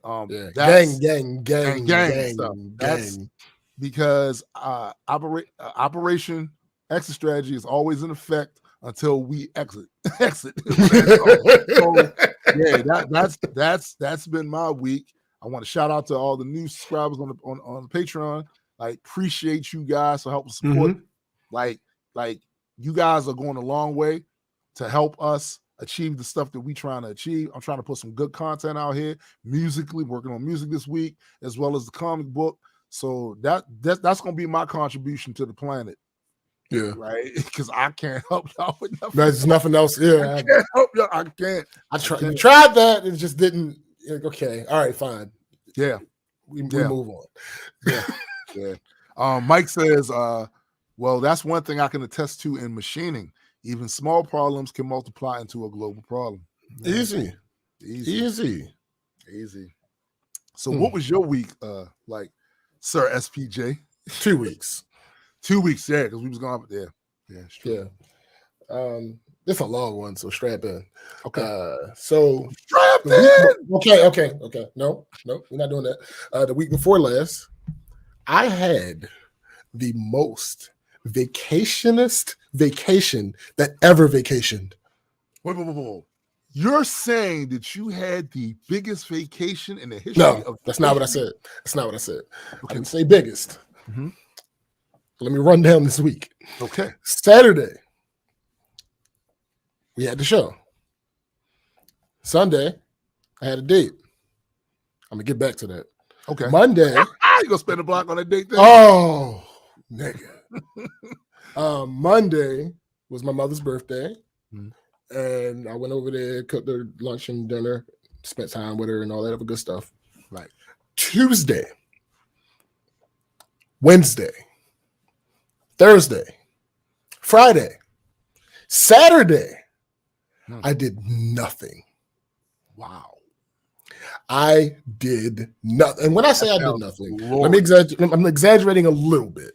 I did do a little bit of music here, a little bit of video game. I mean, not video game, but game. The one developing.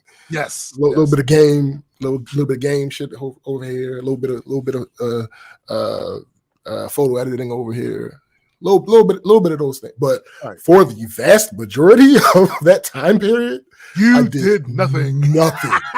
It was glorious. I got home Monday night and I started watching. all right, I can say this. I did the research. So Degrassi, The Next Generation. When I was younger, I was watching it, and I can't remember exactly why I stopped watching, but I stopped watching before the series was over. And for all those that don't know what Degrassi is, it's the show that Drake came from.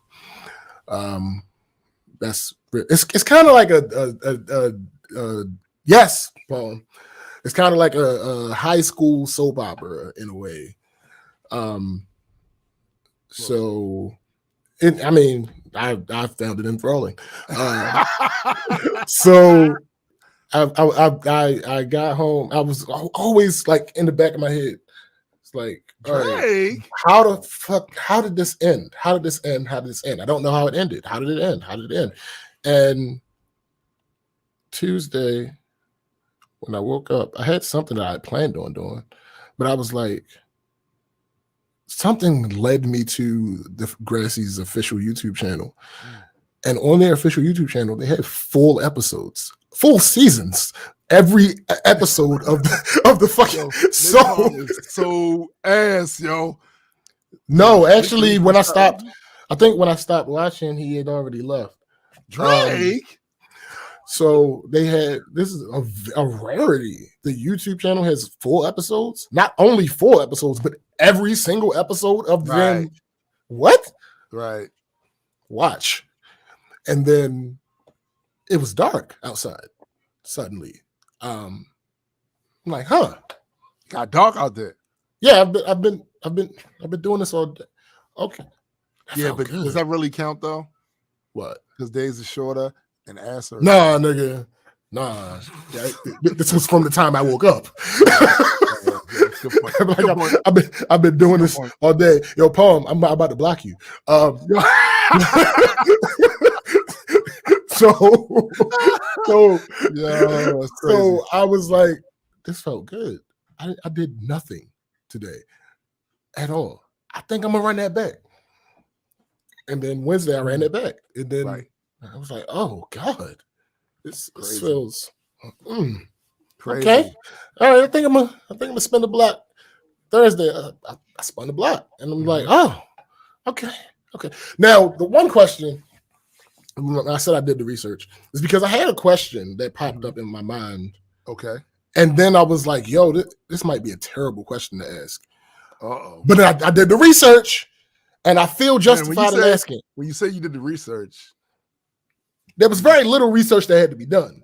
But I'll explain. No, there was no studying. It was a very quick, rudimentary lookup. Oh, you could be a quick study. Okay, sure. So I'm watching this, and there are a lot of episodes about sex and people having sex and blah blah blah blah blah. And my first thought was, this is high school. Yes. You know, people have sex in high school. You know, shit, Sherlock. But my second thought was, out of all of these years, out of all of these seasons, it was 14 seasons. Right. And generally season. Shut up, Palm. Generally every season features the entirety of a school year. Yeah. So you think there's basically 14 graduating classes. Well, almost, because when the series first started. What's up, Dre? Regardless. So I'm like, all right, cool. Let me watch. And sex and more sexuality and more sexuality. And I'm like, hold up. Right. Throughout all this, I realized not one of the women that went through the show had butts. Like, you mean it didn't use the word butt? No. I mean their shape. Oh, not one. And when I thought about that, I was like, I feel wrong. And then I was like, all right, hold on. Let me look up these actors. And the vast majority of them are somewhere between 27 and 36. So I'm like, okay, I'm safe on that. Okay, cool. I feel better about that because in my head, because the way time works, I feel you. Yeah. So, but anyway, that's just a small aside. But anyway, back to this date thing. I'm under the impression, I have a hypothesis. Okay. I posit that because of who I've become and what I've seen, I posit that I will be perpetually single. Oh, damn.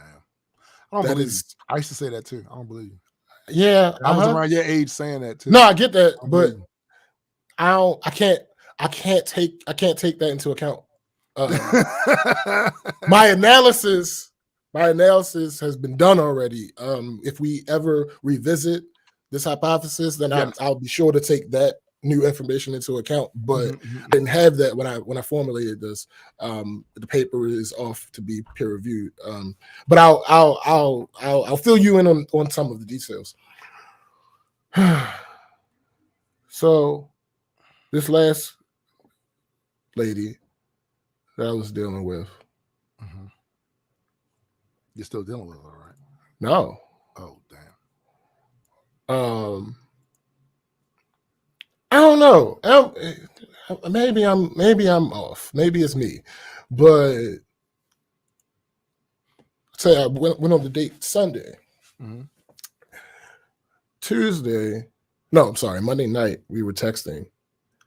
And she asked the question, something to the effect of, what kind of dates are you used to taking women on? Now, when I read the text message, my initial thought was, are you like being like shady? Right. That was my initial thought. Right. But I said to myself, self? You said self? Don't jump to conclusions. It's a text message. Yeah. So, you don't have tone. You don't have, all these other things that would give you the answer. So I now have to lump myself into the category of listen to me. I'll be right. I'll be right. Listen to me sometimes. Just sometimes. You ain't got to listen to me all the time. Just listen to me sometimes. Right. And I failed at that. So I'm continuing the conversation as if it's an innocent one. And it's not. What you saying? So basically it ended up being a little bit too much to text back and forth. So she said something that annoyed me. So I just stopped texting her for the time being. So she called me the next day. And she says, we got the pleasantries out the way. How's your day? How's everything going? All that good stuff. And she like, yeah, so the conversation we were having last night, I realized it was better to have that over the phone than texting. I was like, okay, yeah, what's up? So she's like, she asked me, what do I consider a date? Because she said something to the effect of, I can't remember what she said. And she asked me something about my ex. And I said, it depends on what you consider a date. And she says, what do you consider a date? I consider a date. Now, correct me if I'm wrong. I consider a date intentionally spending time with someone that you like. Now, first dates aside, because they're it's a first date, so you don't necessarily know that you like the person. Right. But first dates aside, I generally consider, intentionally spending time with someone that you like. Now, whatever the details are that you want to throw into there, that's on a date by date basis. Right. Or person by person basis. That's my definition. That's what I look at it as. Right. Okay, and I thought that was a decent answer. So her next question was, when you think about a date, do you think about what you would want to do, or do you think about what the other person would want to do? Right. Okay. I'm hearing. All right. I see where she going. I see. And my response was both, because we are supposed to be enjoying this thing. Right? Yeah, this us thing, right? Let's start with us. Yeah. Okay. So she says something to I can't remember exactly, and this was over the phone, so there are no receipts. But she said something to the effect of, so what would make you think? No, not what would make you think. Why? What we did, and I'm gonna explain that later. What we did?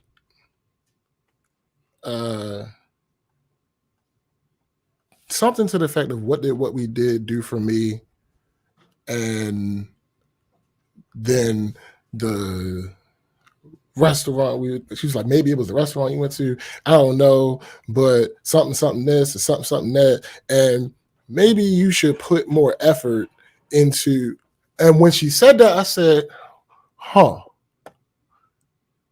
Now keep these things in mind. Keep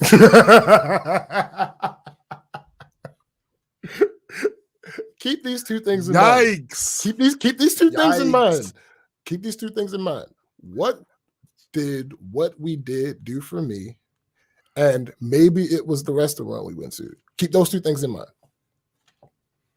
So I'm sitting here legitimately processing and trying not to overreact. And she like, or do you just like not care? I'm like, care about what? She's like, what I said. I said, no, it's not that. And she like, all right, well, what is it? I said, you literally just said this. I would like to process it before I give you a response. She said, all right, cool. Call me back when you have the response. I said, bet. Why did you do that? So I got off the phone. So I got off the phone and I started thinking. Now, mind you, what does what we did do for me? I'll explain to the audience what we did. What we did for that her. might be helpful. So on first date, mind you, we were together for like 7 hours.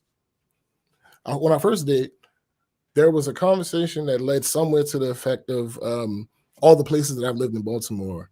She's not from Baltimore.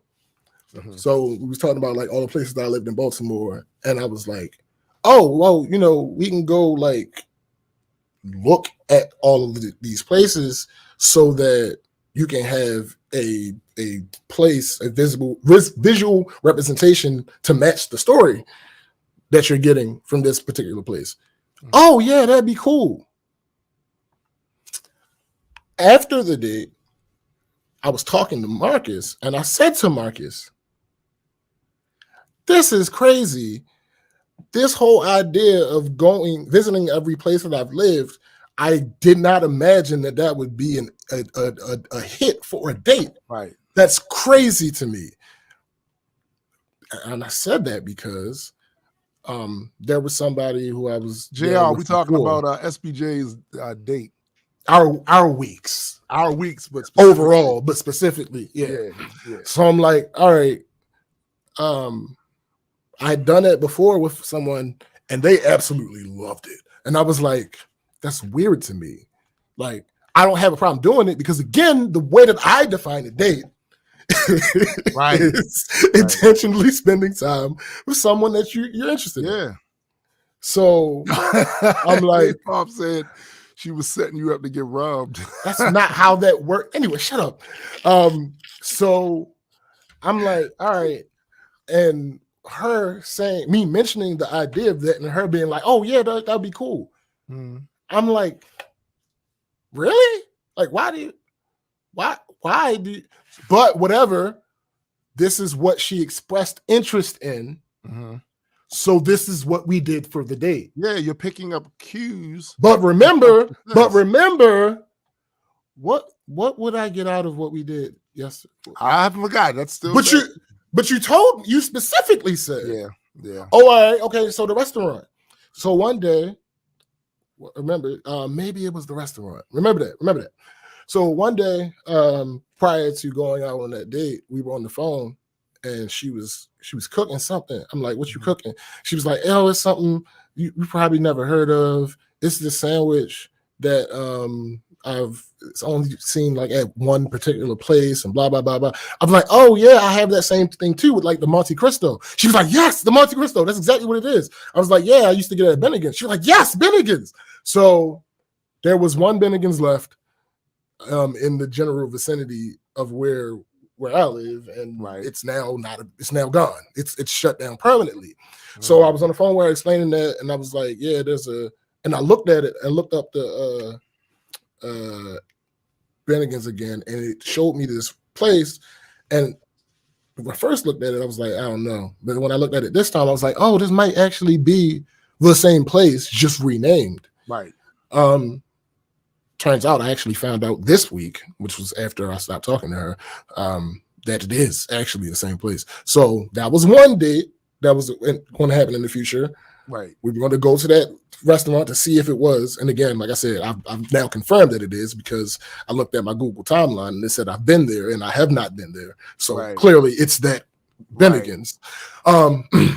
So that was one date. And the other thing I said to her, there was two other places that I've seen a Monte Cristo at. One of them is Cheddar's, and it's basically the exact same as Bennigan's. Mm-hmm. And the other one is a restaurant around me that is almost the same as Bennigan's, but it's slightly different. Instead of raspberry preserves, it does honey mustard, or whatever the case may be. Right. She's like, oh, cool. I can't wait to see or try either one of those. Okay. So the restaurant we went to was the other fucking restaurant that has a Monte Cristo. When we got to the restaurant, we were looking at the menu. She's like, what are you getting? I say, I'm getting a Monte Cristo. Oh, they have Monte Cristo? Yeah. Why didn't you tell me? You can look at the fucking menu. I didn't say that. I didn't say it that way. I didn't say it that way. I did not say it that way. Let me be clear. I'm sorry. Ladies and gentlemen, let me be clear. I did not say it. But you could, I'm like, you could have just looked at the menu. Like, you have the menu in your hand. Right. It's on the menu. Oh, well. All right. So, mind you, let me go back. We did two things on this date. Okay. We went and did the thing that she said would be cool. And we went to the place that has the sandwich that she's been craving. She like, yeah. As planning goes, I think that was pretty on the nose. I don't know what else you're supposed to do. I don't. I mean, at that point, apparently, I was supposed to jump through some flaming hoops. I don't know. So, all right. But you know how issues happen. So you have small issues that you might ignore. Well, right. You have small issues that you might ignore because in the grand scheme of things, them isolated, it's not that big a deal. Right. But when things go on top of them, now those amplify. Right. So her particular issue that bothered me was she had to challenge everything. Red flags, right, Napalm? Absolutely, Palm. Yeah. She had to challenge everything that I said. She's argumentative. Now, here's the thing, and it's funny because when Gray was on here, I was thinking, like, Gray challenged me, but in a different way, in a productive way. Right.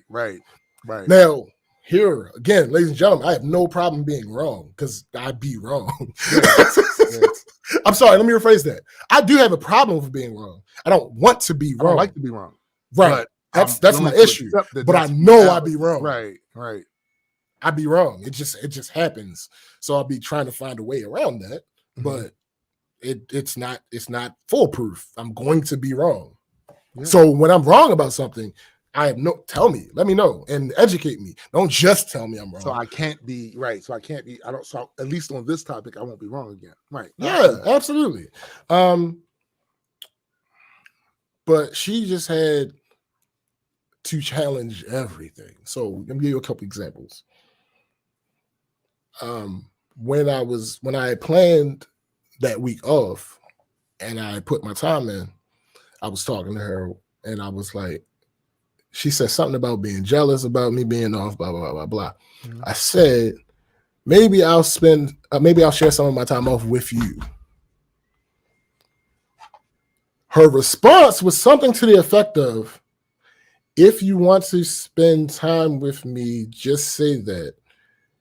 It would be reciprocated or something like that. Okay, so ma'am, I literally just said.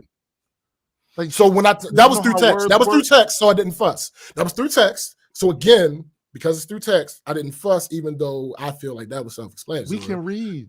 Nah, that's what I'm saying. Hey, she's an English teacher, by the way. But anyway, so when we talked on the phone later, and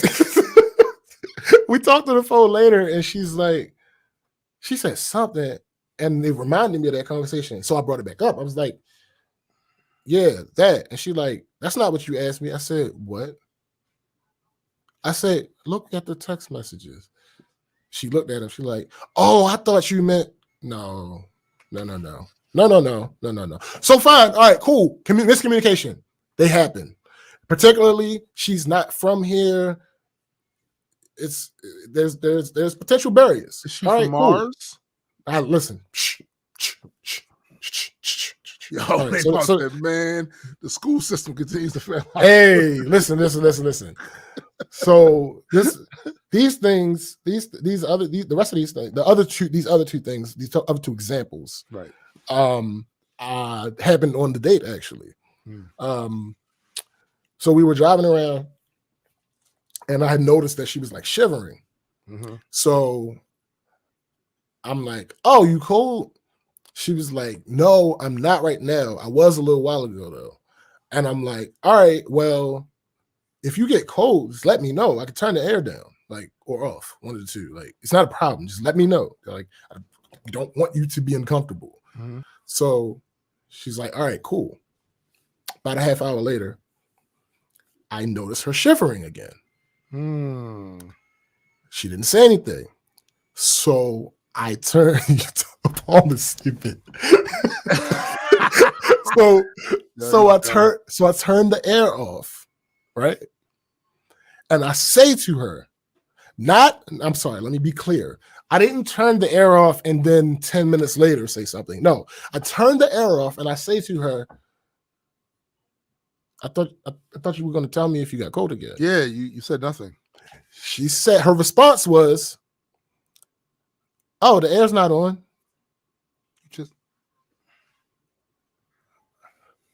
Ma'am, I literally just turned it off. You just turned it off. Why are you? All right, okay. All right, I gotta wait. That's nothing compared to this last one. But you just turned it off. So even if it's a sentiment that we agree on, she has to challenge that. She'll still find a way to challenge it. So she brought up the story about the guy that got dragged by the fire truck. Yes. On a motorcycle. Yes. That she brought that up. Tragic thing, very terrible. Absolutely. So she's telling me that whole story. And then she's talking about, man, I don't understand. I get that it's a cultural thing here, but it's crazy, it's dangerous. You know, they're not even legal here. They don't be wearing no type of protective equipment, blah, blah, blah, blah. All things that I agree with. Yes. So I'm like, yeah, absolutely. So she asked me, she's like, have you ever been like into that? I'm like, nah, not at all. But if I were ever into that, I would do it safer. I don't know if I said safer or smarter. I can't remember which one. She said, how so? I said, first of all, I wouldn't be driving it where it's illegal. Right. Exactly. Her response was, yeah, but everybody doesn't have the means to be able to do that. What's that got to do with what you said? What the fuck does that have to do with me? What's that got to do with what you said? I didn't say anything about anybody else doing anything. You asked me about me. Right. And when she said that oh, are you going to put more effort in next time? Oh, geez. All of those things flashed back to my mind. Yeah, I bet they did. All of those other, and I'm like, I bet they did. So I didn't contact her that day. I didn't contact her the next day. Mm-hmm. The next day, at the end of the day, it started feeling good. I finally say to her, hey, we're clearly not compatible. It's probably best that we go our separate ways. Yeah. Gotta stop the bleeding. Stop the bleeding. It's just stop the bleeding. It's yo, Paul says she about to lose you was Calico. Yo, that's facts. That's big facts. All right, so back to work. So that's the next week, this past week. Mm-hmm. It's so amazing when you've had time off, you've actually got time to relax, and then you get through the weekend, which is the normal time that you have off, and then you have to go back to work to motherfuckers challenging you again. First thing in the fucking morning. Now, let me look at my time card, because I've often told the story of how I always go to work early. Right. That is because this started when there were when my department was comprised of a certain amount and certain type of people, and out of that group, everybody was always late. Literally always late. From the top to the bottom, everybody was always late. So back then I made up my mind, that's one of the things that I'm going to do to stand out. I'm going to be here early. Yeah. Always. Yeah. And the thing about it is, because of the nature of my job, that doesn't really affect me any negatively. Right. Because the vast majority of my job is I'm insurance. If something goes wrong, then I'll fix it. Right. There's not enough go wrong in the world. So unless hell breaks loose in there. Right. So let me look at this time card. Let me it's adjusted. Damn it. All right. Let me see. Is there? No, it's not. It's only the adjusted ones. God damn it. I was trying to fail. Is this a fail? Yeah, it's a bit of a fail because I can't get my actual basically I get to work anywhere between 7:25 and like 8:30. Right. Pretty much every day. So I go in my one of my coworkers' offices, just like I do every morning. We sitting there talking. One of my other coworkers comes in. Oh, everybody's here early today. I look at the time. It's like 7:50. Mm-hmm. Sir, I'm not early. I'm always here around this time. All right. What are you talking about? No, you're not. Oh. Okay. Well, you're not. But you don't be here. So how? Like, I don't understand. What are we? I get it. I do. I really do. Like, they trying to tell you. That's what it is. I'm like, bruh. And my other coworker, she's like, no, he is here usually around this time. No, he's not. Oh, okay. All right. All right. Anyway, moving on. I logged into DistroKid and it didn't recognize me. Oh no. So that's not good. It's just what happened. That's not good. So wait a minute. Yeah, what about your previous uploads? No, they were all there. It just didn't recognize me because it's been so long since I logged in. It's been so long since I logged in, so I had to do a couple things. Right. But that was, it's been. Why is it taking so long? Why does it take so long? Why you haven't looked at it in a while? Like, what's wrong with that? No, I don't know. Apparently, you have music up. You need to be checking your analytics. You need to be looking at. There's no reason for me to. There is. I have money in there, but it's not. There's no. I'm not taking that. There's no reason for me to take it. You have streaming money in there. You have analytics to look at and see. What I don't care about that. Getting particularly right now. Most of the how do you strategize your whole? I don't. That's clearly. I get what you're saying, and you're right. It matters none. No, you're absolutely right. It just doesn't matter.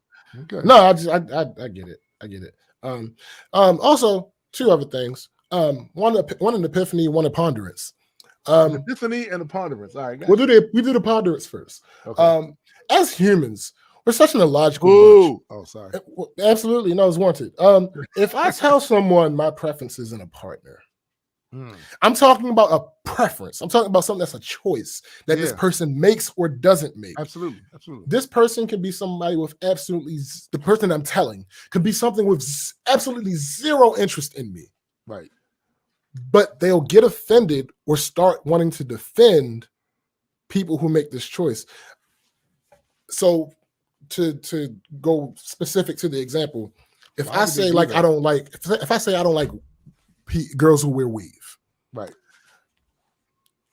And I'm talking to a woman who has on a weave, who wears weave. They can have zero interest in me. Yes. None whatsoever. Established zero interest in me. Yes. But be offended when I say such. Well, here's the reason for that. They see it quite wrongly as a judgment on them as an individual. Yeah. But I'm not attacking people who make this choice. Yeah, you're not going to change my mind about this preference. No, and on top of that, we're not even looking at each other like that. Why are you too hard like that? But you're not in this field. Peace, Josh. All righty. There's a Venn diagram that you exist outside of. Yeah, you're not part of that. So why are we? Why? Okay, no, I just wanted to make sure I wasn't bugging. All right, no, but that's why though. Like it's a knee jerk reaction. You often hear it expressed as a head dog, a holler. Yeah. Things like that. You know, like if I walk into a dark room, and throw a rock, the only person that's going to yell is the person that got hit, right? So that she's taking it to mean this is an attack on her, but I get why her mind works that way. I just don't get the connective tissue of how she would just assume. But I know why. I know that humans do that. Here's my thing. Let people dislike things. Seriously, there's a difference. Like, again, we want to be very specific about this. I'm talking about a choice that someone makes or doesn't make. Yeah, not something they have no choice over. Right. Let people dislike things. Again, particularly if we have no interest in each other.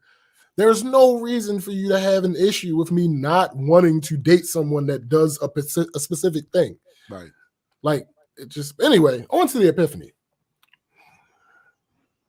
I have a new definition for the word friend. Oh, okay.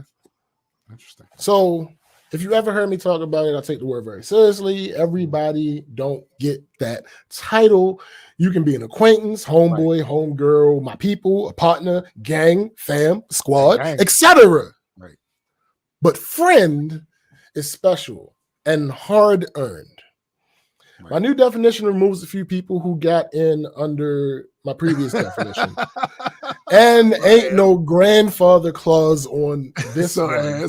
Yesterday's friend is not today's friend. Right. It's simultaneously simpler and harder now. You retroactively applied. Absolutely. The definition is basically someone who I don't have to explain how to treat me.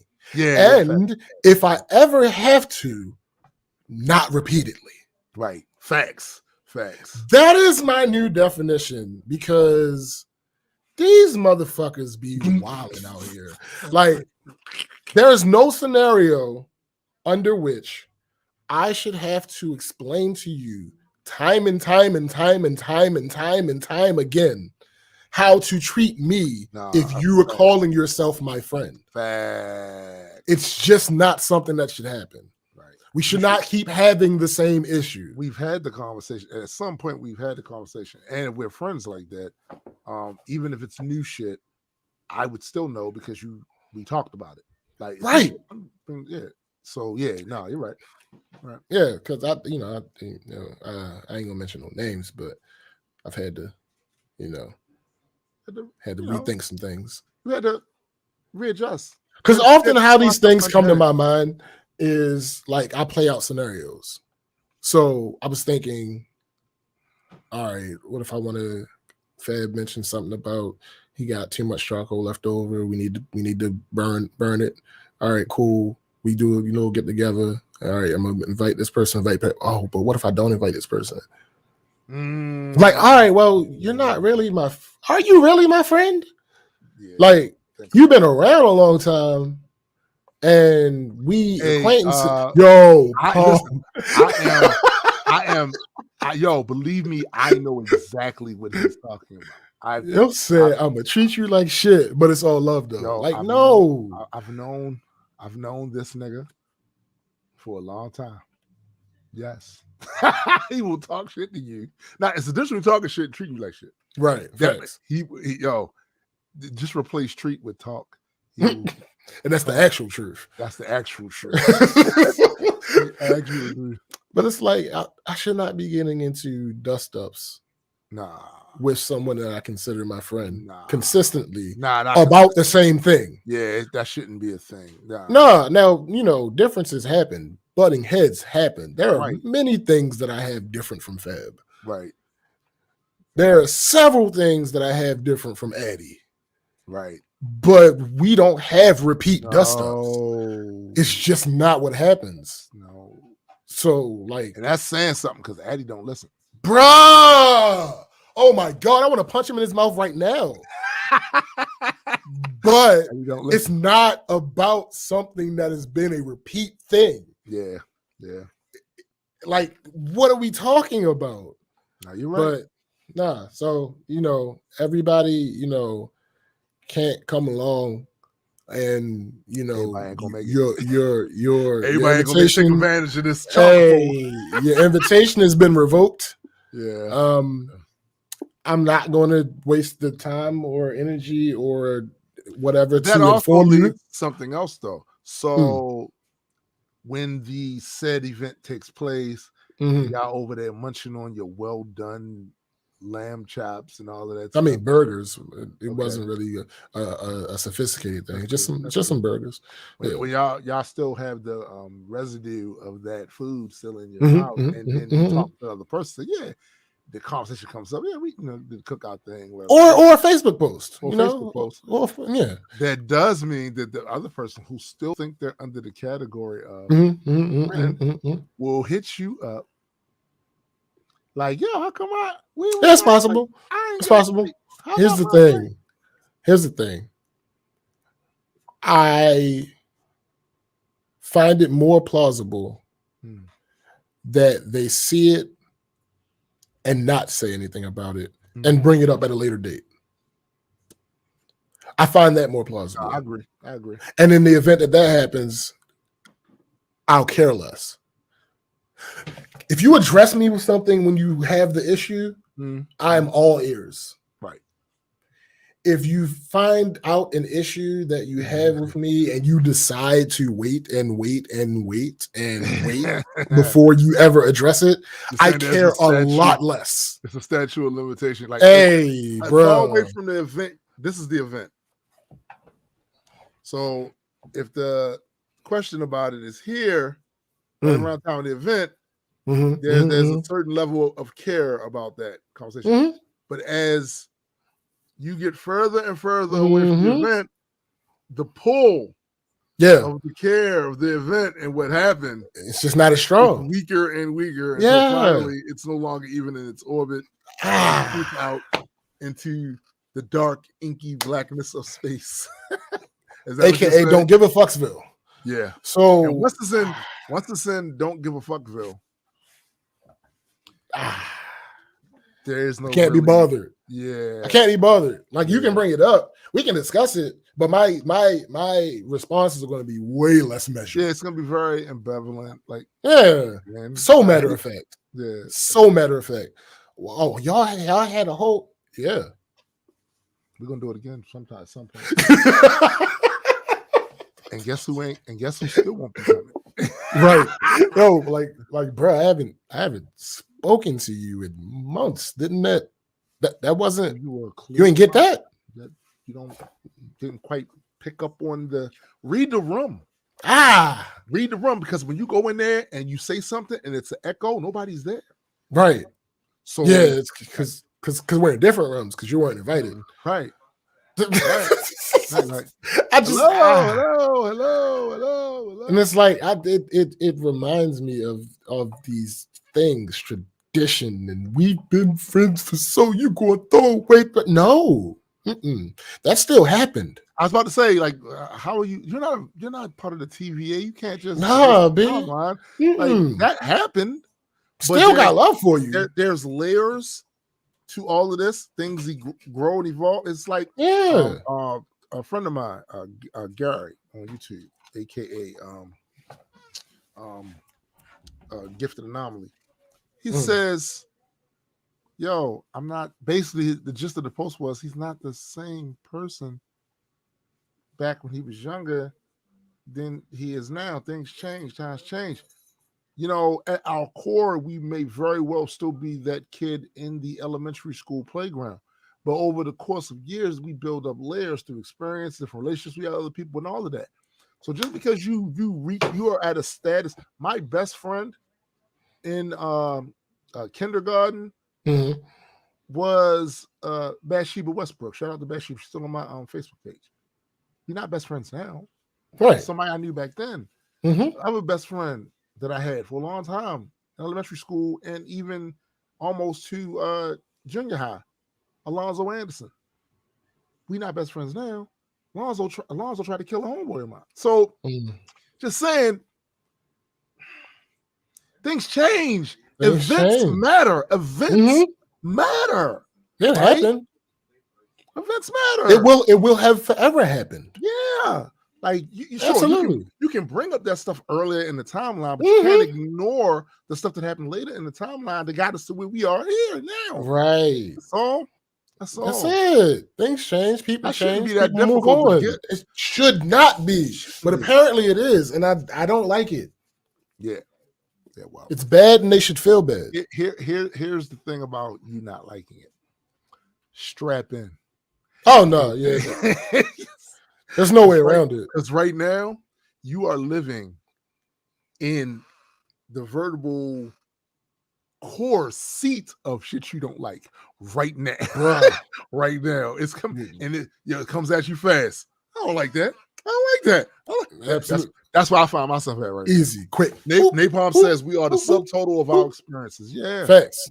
Yeah. All facts. I'm not so before this certain event took place and we had this certain status as friends, that time did exist. But we're not ignoring the time when you tried some nonsense. You tried to set up somebody that I know, and I was involved in that. I could have been dead too. Right. We're not going to act like that part didn't happen. And it's funny you say that because that same fool, when I saw him, and I could have brought the raft to him, but he had just gotten like damn near dismantled by many rounds to the point where he couldn't even move his arms. His arms was like this. I saw him in front of the barbershop. He saw me, and fear was like, oh no, it's the moment I feared. And I walked down on him, and he was like, man, that wasn't about you, man. Like this, that, and that. I said, yo, I don't care. Right. I'm not gonna do nothing to you. He said, because we was brothers. I'm not gonna do nothing to you. Look at you. The results of the stuff you attempted to pull with somebody else, they got you. They got you. So it is what it is, man. It is what it is with that. Like that, we can't ignore the stuff that happened between the time we were friends like that and now. Like, no, we're not doing that. We're not doing that. That's a fact. That's a fact. Here's the thing: depending on what it was that happened, there's no love lost. Yeah. Oh, I still love you dearly. Yeah. If there was a situation where you like were in dire, I'd be there. Yes. But don't confuse that with the everyday, with the casual. I want to be around you all the time. No, I'd rather not. I'd rather not. I want nothing but the best for you. Absolutely. I want you to go forth and prosper. My wife shared this, but just not over here. Very similarly to what you're saying there. I'm seeing if I can find something. I want to get a word for word. This is very noble, and at the same time, it cuts people off at the legs with the nonsense. She posts. Hold up! Did I hear 9 milli? No. That's one of Yetta's co-workers, her helpers. All right. Doing the stuff, but no, he might be in Texas. You don't know where. Or he could be in Cali. You have no idea where. No. Because he left to go to Texas, but then after Texas he's going to Cali. So I'm not sure which state he's in currently. But she says, you cannot compete with me. I want you to win too. Now that is a noble sentiment, but at the same time, it cuts you off at the legs. That's a word. So it's like on some, no, stop it. I'm not competing with you. I want you to win. No, chill out. Yeah. You're good. You're good. Be good. Allow yourself to be good. Yeah, that's it. You're good. Yeah. We're not competing. I want you to go. Hold did that too, bro? Look at you go. Come on, man. Go prosper. Go be good. One of the you're literally cutting the dude off at the leg. I'm surprised somebody in battle rap has not used that yet. Yeah. Like at a face off. Jonathan said, but maybe not multiply. As I said, go be fruitful. I mean, hey, listen. They don't want you to multiply now. Listen, I'm not. Listen, because some of y'all crotch fruit. Yeah, that's what I'm about to say. I don't necessarily want more of you walking around here. Yeah, we're not. I already got one of you, and I'm trying to get rid of that. I saw where that led. Yeah, I don't need more. We don't need you making copies of that bullshit. We need that. I actually. So we were going to do the no article thing again, but I actually do have one article. Okay, but it's not really. It's more of an interactive type thing. So let's because I was actually doing research for a Who Will Survive, and I came across this egregious ass article. It's not even really an article for real. It's a list. It's a listicle. Is that they used to call them? That's what they used to call. Yo, don't act like I made this shit up. They used to call it. Until I know better, I'm saying. Hold on. Look, I'm willing to accept new data, but right now you made that up. SPJ made up the word listicle. Ain't that some? Damn, hold up. He made up the word. You probably can't. It's probably gonna be hard to see it, but you talking about? I should be able to see it fine. No, you have really bad eyes. I do, but I can see it though. In journalism and blogging, okay. So see, you have increased. Wait a minute, hold. Did they say who created the word? That's a good question. Could be you. Let's find out. No, nigga. Journalism and blogging listicles is short form of writing that uses a list as its thematic structure, but is fleshed out with sufficient copy to be published as an article. A typical listicle will prominently. Is there a history? Yeah, somebody references. Somebody said a blogger and technologist Ann Lil Dash has disparaged the proliferation of listicles. They don't like that you made up that whole. I did not make it up though.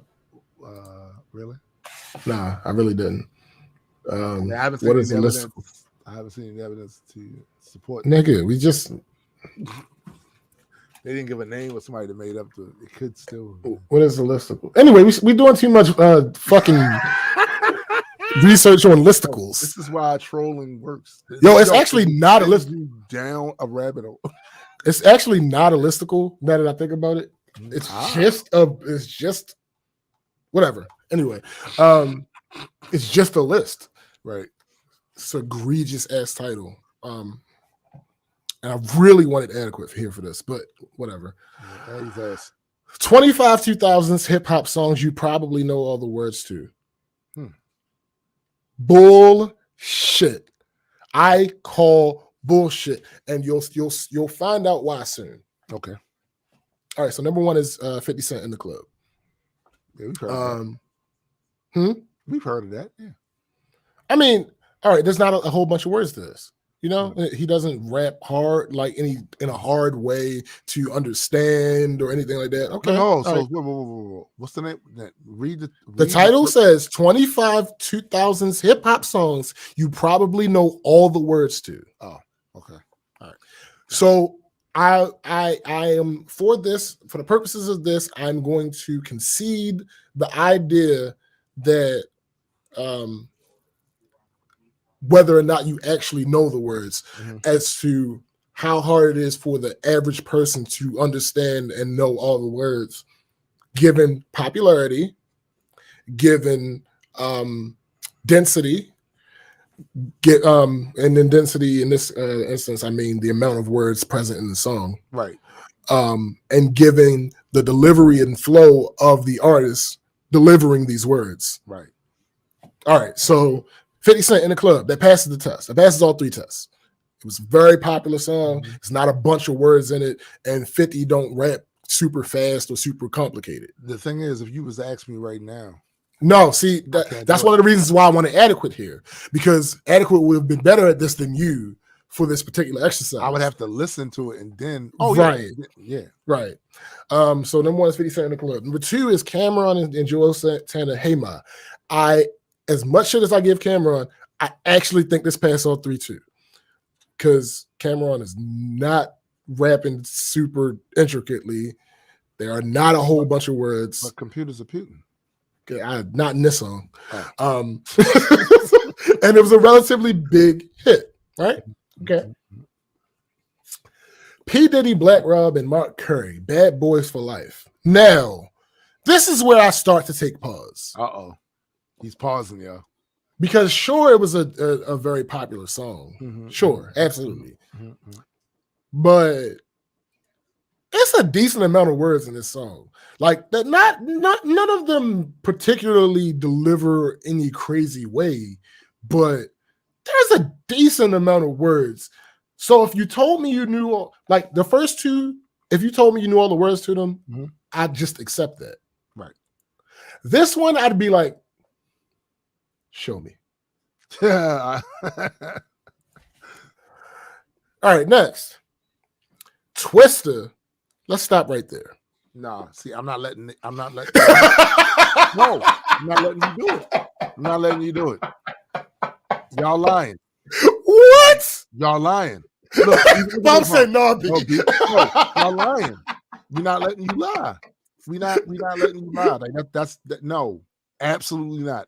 Not allowing. Twister featuring Kanye West. All you have to say is Twister. I know. Now hear me out. Popularity, absolutely out the fucking gate. Yes, 1000%. But as far as the amount of words and the delivery that Twister raps with, that's cap. That is all cap. There is no way in the world. No way in the world. No. I'd be willing to bet. Bob said, I'm not sure if Twister knows. Right, facts. Because some of that he might just be, he might be doing right. You know what I mean? I'd be willing to bet that if I polled 50 people, maybe 3. No, I don't think I'm exaggerating. I'm not even giving you 3. Maybe 1. And this guy is such a dweeb, bruh. That, yo, I used to be the aficionado of rap lyrics. At no point did I ever know every word to this song. Nah. And at no point. It's so funny how stuff works because the origin of knowing the words to these songs can be traced back actually before this incident I'm about to say. But this is where my remembrance of it, the song The Message. I remember when that song first came out, and I remember how people were writing the lyrics down on on loose leaf to remember the lyrics of the song. I'm not sure how many people are doing that now. I know back then that was a big thing. Like, writing this down. Now, I'm fairly certain they don't do it now. They just go to Genius. Yeah, that's it. Just go to Genius. Well, you listen to it so many times that it is ingrained in your head. And that is what I was doing at first. At first, it was just, I hear a song I like, I gotta run it back. It's just what it is. Right. Eventually, as I started doing more things with my brain, I started resorting to the whole Genius route. I hate when people do things with their brain. It is what it is. Number 5. We're gonna come back. Nelly, Hot in Here. I will give you that because it meets all 3 of my criteria. I'll give you that. It was extremely popular. He don't got a whole bunch of work. No. Actually, out of the 50, I might give you 15. Now that I think about it, because of his accent. Oh yeah. Out of the 50, I might give you 15. Number 6, P.D. Pablo, Freak a Leak. All right. I can't. I can't. Yo, Paul says you gotta be a resident of Charles Xavier School of Gifted Children to know Twisted bars word for word. Yo, that's facts. All right, next. Beast could do it. Beast could do it. You know, he's a beast with those things. Jaquan, Tipsy. Now, listen. Was it a hit? Sure, he was a one-hit wonder. Absolutely. But no, I don't. It is simple, Paul. It is simple. It is very simple. I just feel like this is one of those things where it's forgettable. I just feel like this is one of those things where it was so forgettable, right, that you're not still going to know all the words to this fucking song. Right. Like the only thing I remember, the 2 things I remember about this song are the remix and not his. It had a bunch of guest rappers on it, so, not his verse, everybody else's. Right. And then 2, teen drinking is illegal, but I got a fake ID though. That's not even a part of the song. That's just how it starts. Right. So yeah, I'm not. Nah. I'm gonna say maybe 4 people. I'm gonna go with 1. Putting this list together in general, it just seems like y'all needed something to fill up some space in the article or something, like, because like Chingy, right there. Give it what you got for a poke chop. I'm going to say no again, for the same reason. Actually, for the same reason as Hot in Her, even though this has more words, I believe, than Hot in Her, and again the accent. Chingy's accent is thicker than Nelly's, right? So yeah, I'm fairly certain. Actually, this is a combination. This is a combination of Tipsy and Hot in Here. It was, and I think Jaquan's from St. Louis too. But anyway, it's a combination of those 2 songs because I think just like Tipsy, ain't nobody gonna remember because it's kind of forgettable, and because like the Nelly song, his accent is a little much. Right. 9, Bubba Sparks, Miss New Booty. No, B. No, I'm not giving you. I'm not giving you that. I'm not giving you that. Here we go. E40. Tell me when to go. I'm on my Thanos shit with that. Yo, I do know who E40 is. Of course. I've never been somebody that dives through his catalog like that. Here's the thing. Fuck all that. E40 makes up words all the time. There's no way, and the way that he no. There's no way. There is no way that you're gonna nah, B. And now we're back to a potential yes. 11. Drake, best I ever had. Now, if you didn't like the song, didn't listen to the song, obviously you don't count, Paul. But for those that do, it fits all three categories. Number 12, Nappy Roots featuring Anthony Hamilton. Po Folks. Here's the thing about that. This is one of my favorite songs, favorite like mainstream songs. One of my favorite mainstream songs. Absolutely is not one of those songs that everybody would fucking know all the words to. Because it's 4 of them. Right. It's a lot of words. It's a whole lot of words. And it was not that big of a hit. Like, right. So it was a hit, not that big of a hit, though. I kind of feel like Yo is doing, whoever wrote this listicle, I feel like he putting in a lot of stuff that he liked. So that's what I'm thinking. Because so 13, Eve featuring Gwen Stefani, Let Me Blow Your Mind. I'm going to say it's a little bit higher than a lot of them. I'll go 15 people maybe out of 50. Right. Might know all the words to this. You know, I rock with Eve. It was not super complicated flow. It's a decent amount of words. It is 3 verses. But yeah, maybe. 14, Ludacris featuring Shauna, What's Your Fantasy?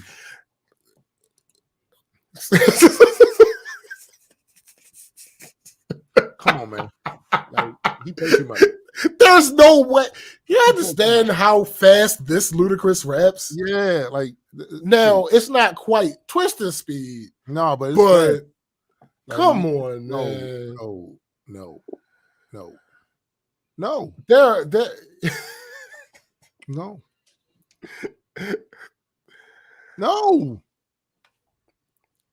That's cap. We can do it on the 50-yard line with a dirty perk. In the club, we can do it in the DJ booth in the back of the VIP, whipped cream, strawberries. There's no way.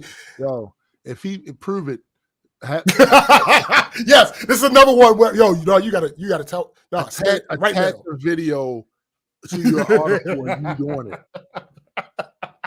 Nah, dude, prove it. Thanks. I don't believe. 15. Lil Jon and the East Side Boys featuring the Yin Yang Twins, Get Low. Now, again, another song that has the popularity. Not super intricate lyrics, but nigga. Yo, Steve says I'm saying no like the black lady from Get Out. Yeah, exactly. Get Low. I don't think so. I might. This was the eye rolling era of hip hop for me. Word. Number 16, Clips, Grinding. Now, here's the thing about this one. It's plausible. It's plausible. It was popular. I would go. This is probably the first one where I'm not necessarily in agreement with that. I would go. I might go 25 out of 50. Yeah, I think so. Yeah, see, I'm saying the same. Yo, I might go 25 out of 50. That entire track is not cluttered up. No, it's a very simple track. Yeah, so it's not like lyrics are being obscured by some bass. It's a memorable song. Yeah, I think I can go for 25 out of 50. Yeah. 17, Missy Elliott, Work It. Yes, you're feminine yet. I'm just not buying this. Neither. I'm not buying it. There's no way in the world. I'm not buying it, yo. Yeah. I'm not buying. You can't convince me. No. I'm not. No, B. We're not doing that. I'm not.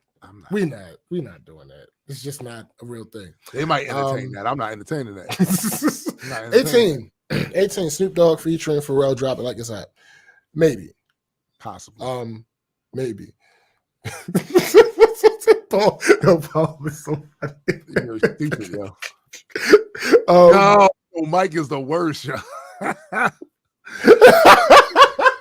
That's Mike. You are a legend out here in the streets, crazy, my guy. Yeah, Drop It Like It's Hot is possible. It was another one of those relatively memorable, not too convoluted in the placement or delivery of things. Right. I can see a good 25, maybe a good 28. Out of 50. Got 30 out of 50. So yeah, I can see that. That's plausible. I can go with that. 19, Ja Rule featuring Ashanti, Always on Time. I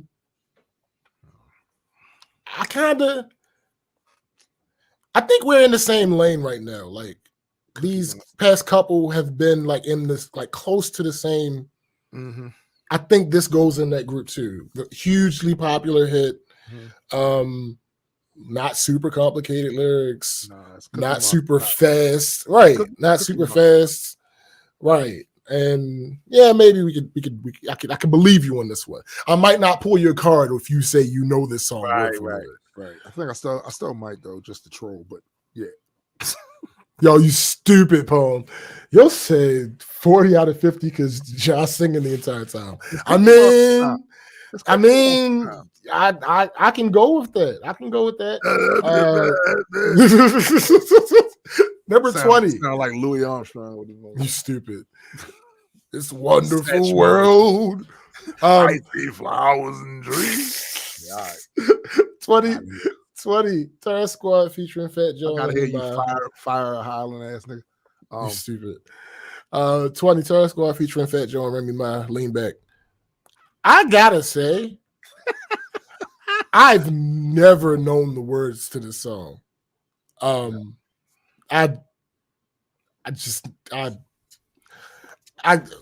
would have to ask. Like, go ahead, spit it for me, and then even then, I'd be like, all right, maybe. Like, even if you did it successfully, I'd still be confused because I have to go look it up now because I don't know the song well enough to hear it and be like, yeah, that's right. Exactly. Nah. 21, The Game featuring 50 Cent. How we do? I can give you that. It was big enough. It was simple enough. Mm. There aren't a whole bunch of words. It ain't super fast. I can give you this. I'm not going to question you if you say that. Look at this motherfucker. And at last, finally, at near the last 2 minutes of the show, Adequate pops up. Hi guys. Yo, what up? I did hit us with the hi guys. Yo, I can't with this nigga. Yo, I can't with this nigga. Number 22, Soulja Boy, Tell Him. Crank that. Honestly, I'm gonna say maybe. Yeah, I saw that earlier. That's just hard as fuck. I just wanted to make sure you saw it. Yeah. No, Palm, listen. I'm gonna say maybe, yo. The reason I'm gonna say maybe is because what's the name? Mike had it commissioned by an artist named Siasi. I think that's how you pronounce it. What, Jamie? It will be what? His girl? Siasi. That's the name of the artist that did it. No, she might go by that. I don't know. So, okay, that's no. He says it wasn't. Yeah, it's gonna be on shirts and everything. The Black Culture Geese. Yeah, no, Palm. I might actually give them Soulja Boy because it was annoyingly big. Like I was the first rapper to insert something. Pause. I mean, that's all right. 23, Lil Wayne, Go DJ.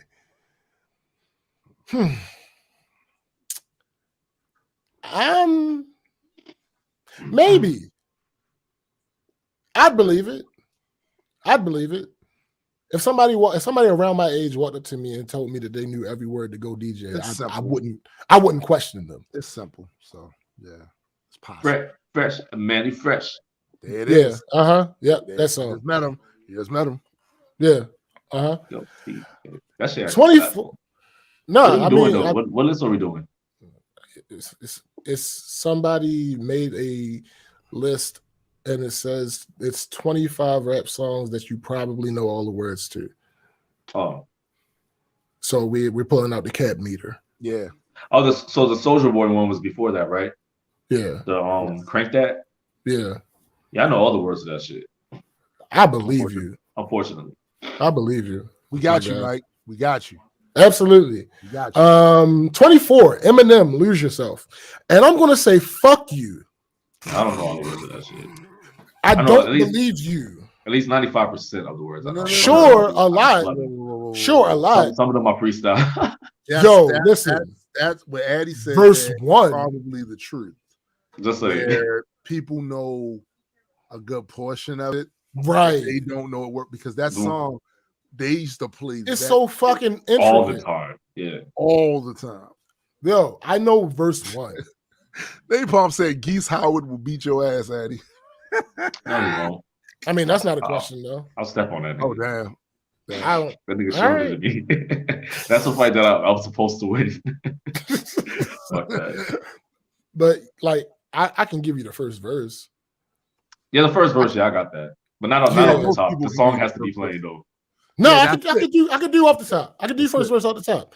But I can't do, like, once I get past that, it's like, plus, nigga, that's all I can do to remember my verses. Fuck these. No, I get that. I get that. You old. That's why. Again, that's why I want to add it here because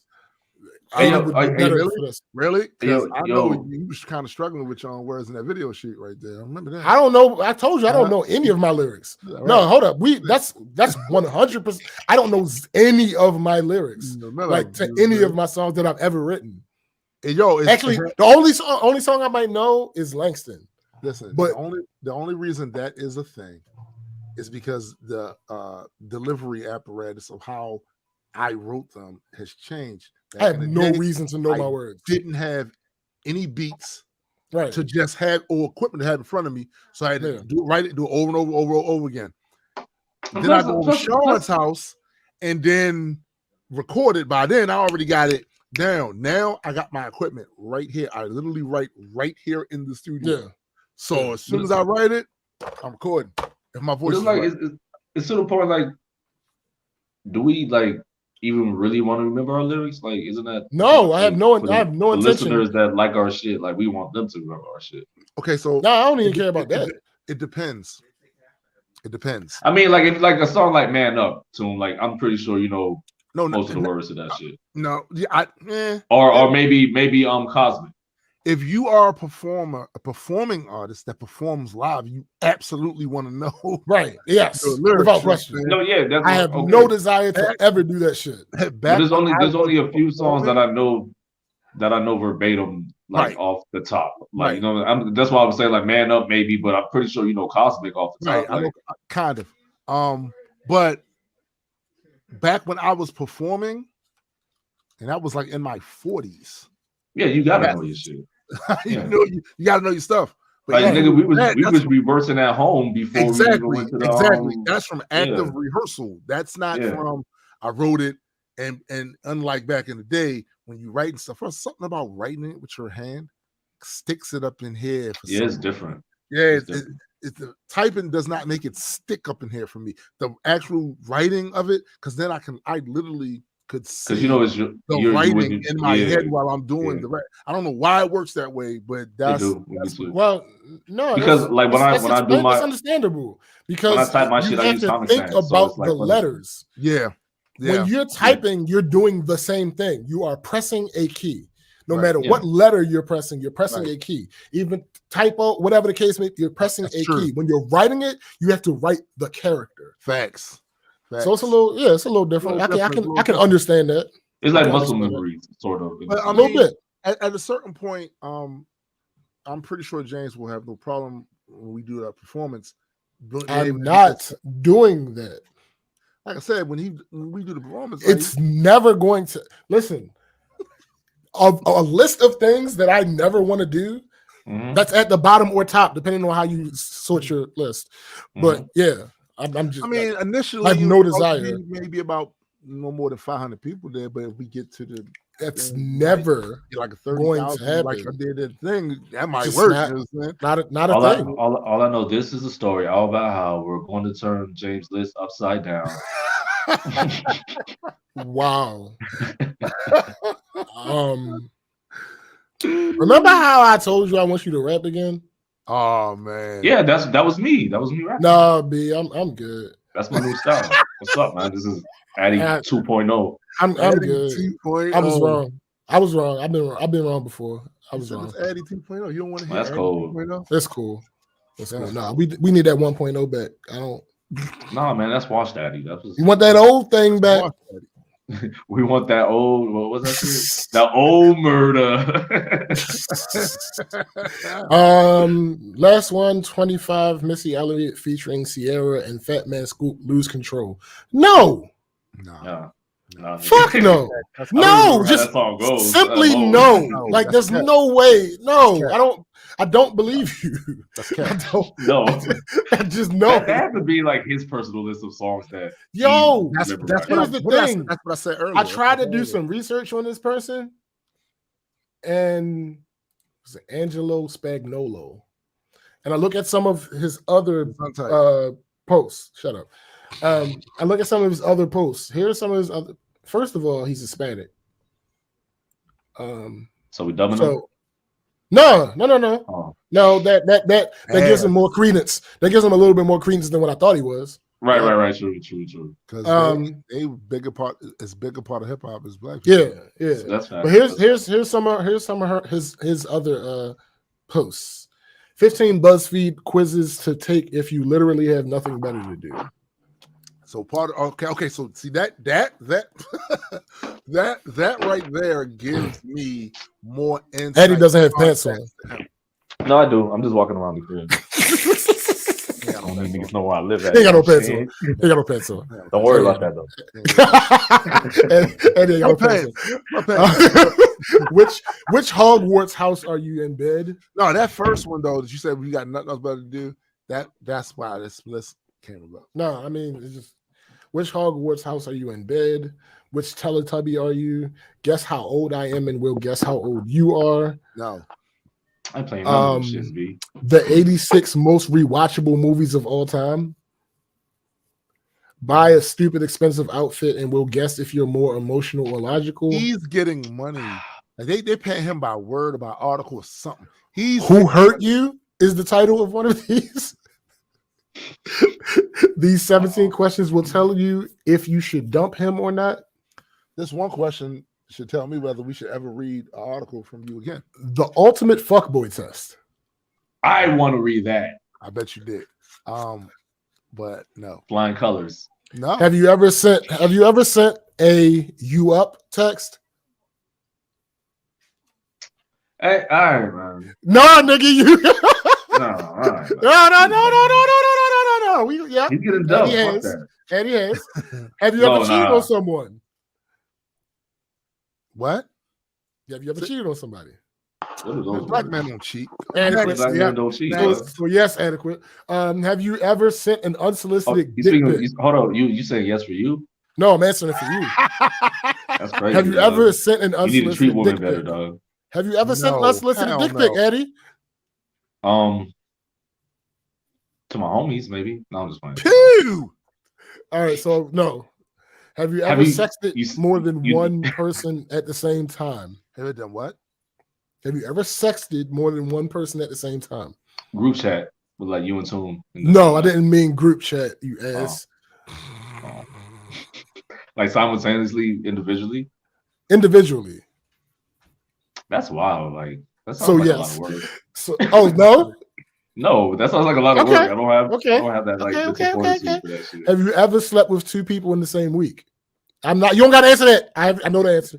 You ain't gotta answer it. You don't know the answer. Have you ever slept with two different people in the same day?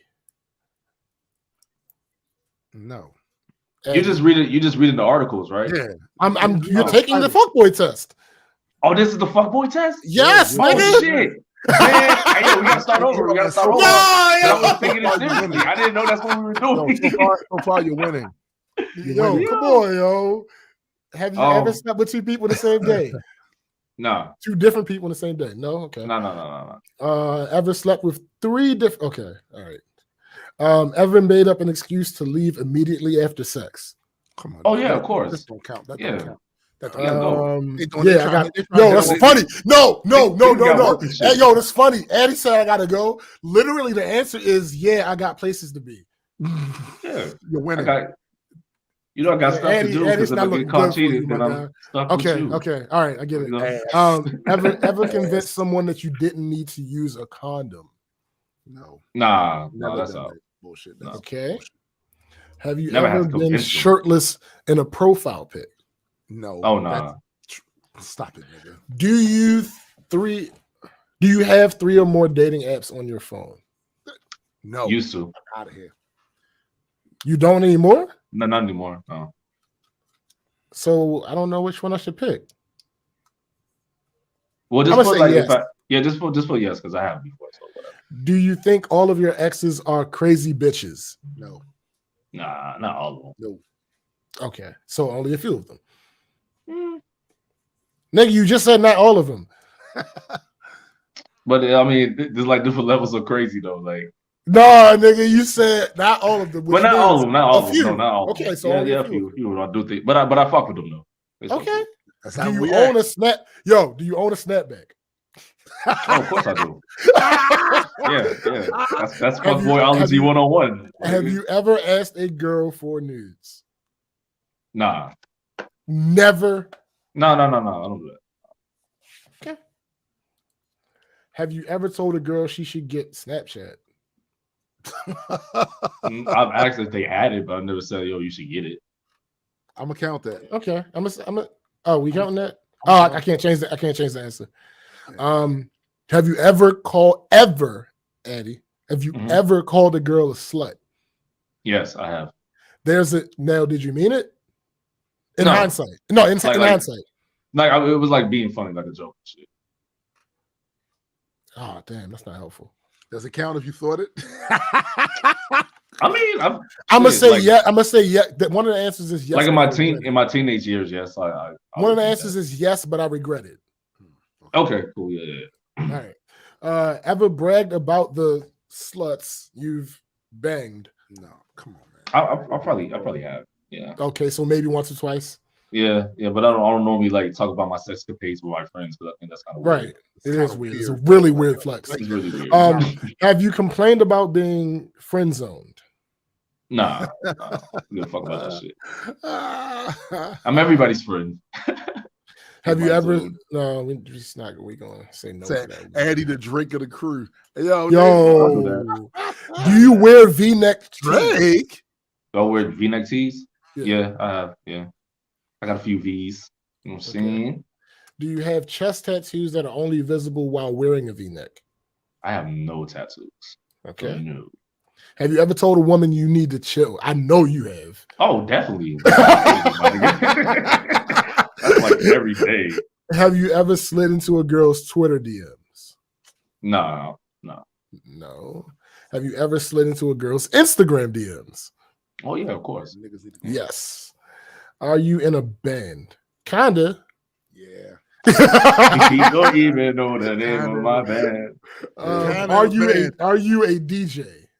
No. Nah. I'm a JD. That's funny. I'm supposed to be teaching. Thanks. I'm supposed to be teaching somebody how to DJ. Actually, I'm supposed to be teaching somebody how to DJ. Do you wear slides? Yeah, you wear slides. He does. He's from Florida. Yeah, boy. Hood 101, boy. Which of these most accurately describes your line of work? Tastemaker, influencer, producer, creative director, finance, DJ. This isn't fair. Which most accurately defines your line of work? Tastemaker, influencer, producer, creative director, finance, DJ. It would have to be producer because, like, like make music and shit. I mean, that's the closest thing, you know. Yeah, that's the closest. Yeah. Ever introduced a girl you've been dating for months as your friend? Yeah, of course. Yeah, because we're still friends. Like, ever randomly texted a girl you hooked up with more than a year ago? Oh yeah, most definitely. WID. Yeah. Yo, have you ever traveled in Southeast Asia? What? On, oh, like, I get it. No, you haven't. I get it. I have? No, I said no. Oh, but why did they ask that? It's one of those things that like dudes will use to brag. Like it's a yes. Oh, like it's a flex, like because I'm cultured, I've traveled. Right. Have you ever left a thirsty comment on someone's Instagram? Nah, I think that's just lame. Okay. If anything, like sometimes I don't even like pictures on Instagram. Like I just like in my mind I like it. You know what I mean? Word. On Instagram. Oh, excuse me. Stop. You know, that's why Instagram is there. No, I know. No, we're not doing that. Yeah. We're not doing that. We're not. No, we're not doing that. No, we're not. Yo, leave him alone. Yeah. He misses me. You miss me too? Absolutely. Clearly. All right. Yeah. Okay. Actually, you did it wrong. You got a double tap. You got double tap. Oh, you could hit the heart. Nah, I hit the. Yeah, you can hit the heart once. But anyway, have you ever explained craft beer to a woman? I don't even drink beer, so no. Okay. Have you ever based an outfit on one of Kanye's outfits? Nah. Well, shit. I got like this coat, but like Commons wore it. No, actually, most definitely wore it too. It's like the blazer with the hoodie and shit. Yo, one of the answers is yes. I feel like Pablo when I wear my Yeezys. Oh god, no. Just put no. Okay. Do you own a hoodie that costs more than some people's rent? Come on, man. Yo. Have you ever ghosted on someone you were dating? Yeah, I be dubbing people a lot. People be dubbing me too. It's just ever gone to a party with one girl and left with another? Nah. Have you ever sleazed on one of your girl's friends? Nah. That's too close to home. Ever sleazed on one of your homeboy's exes? Nah, it's unwritten. Damn. It wasn't my homeboy. It was my cousin. So maybe once. Yeah. I was younger though. I was like 18. Have you ever lied about my crew? That's out. You got. Phew. No, that's the answer. Like, that's shit, that's the answer. Yeah, but it says you're probably a decent human being. Oh, that's what's up. Cause I probably am, but y'all would never know that. Like you scored just below fuckboy. Apparently, that's what's up. I fuck with that. Yeah, he said he's celebrating all wins. So yeah, hey, dog. Listen, shit. You scored just below fuckboy. That's what's up. So I'm not a fuckboy. That's what's up. Hey, cool. No. I've done just enough non-fuckboy shit to not be a fuckboy. So I know that on one of those things you were capping. I just know that. Which one? I don't know, but one of those things. Dog. I was honest about a lot of shit. Like honestly, I didn't even know we was doing the test until like the middle of the shit. I was like, oh, so that's what we're doing. That's why I think he was capping. Before then, with one of those, at least one of those, you was capping. Oh, no, I wasn't. No. He's Captain Crunch over there. Like he's Captain Kangaroo over there. Captain Crunchy. He was Captain Morgan over there. On one of those. Speaking of. Yes. All right. So I do. So I had games, but we don't got time for games. I do have a question. Whatever Andy said he did that shit. That's funny. Mike said, "Fuck boy me, Captain." Wow. So question for the group: do you have one thing that you can think of that is a fundamental gap in knowledge for you? I'll give an example. One of the vice presidents at my company, when he sends out memos, he uses the word fellas. Why is that an issue? Well, because he thinks he's Seamus. No. Wow. It's a terrible joke. It's a terrible joke. He said, isn't there a TV show that will pay you to answer these kind of questions? Probably. I'm sure it's a TV show for everything. Yeah, right. So he when he sends out memos, he uses the word fellas. The issue with that is 95% of the managers on the property for the properties are women. Wow. A good 60 to 75% of the vice presidents of the company are women. He doesn't understand that is a masculine replacement. Yeah. He doesn't get that. He does it over and over and over. The president of the company is a woman. He's wild. He's jumping out the window. He is. He just doesn't know. I mean, well, he has no sense of like what's shit called? He needs to read the room. Yeah. It's a fundamental gap in knowledge. So, Eddie, what is one of your fundamental gaps in knowledge? I guess being more like, I guess when it comes to people, sometimes I could be like too nonchalant and seem like I don't understand where they're coming from or whatever. Like I don't know how to like really emote that I care all the time, you know what I mean? Or when it's needed, or that I need somebody, like somebody needs me like that, unless like they tell me, you know what I mean? And yeah, like I haven't learned how to do that. I'm horrible with that shit. Word. Tim? I am seriously sitting here thinking. Now, and as of yet, I can't think of. Wow. I'd be right. He's an asshole. That's probably it. No, that's probably it. Yeah, that's it. That's it. That's probably That's the fundamental gap in my knowledge. I don't know. That's funny. I ain't gonna lie though, that nigga do be right though. That's funny.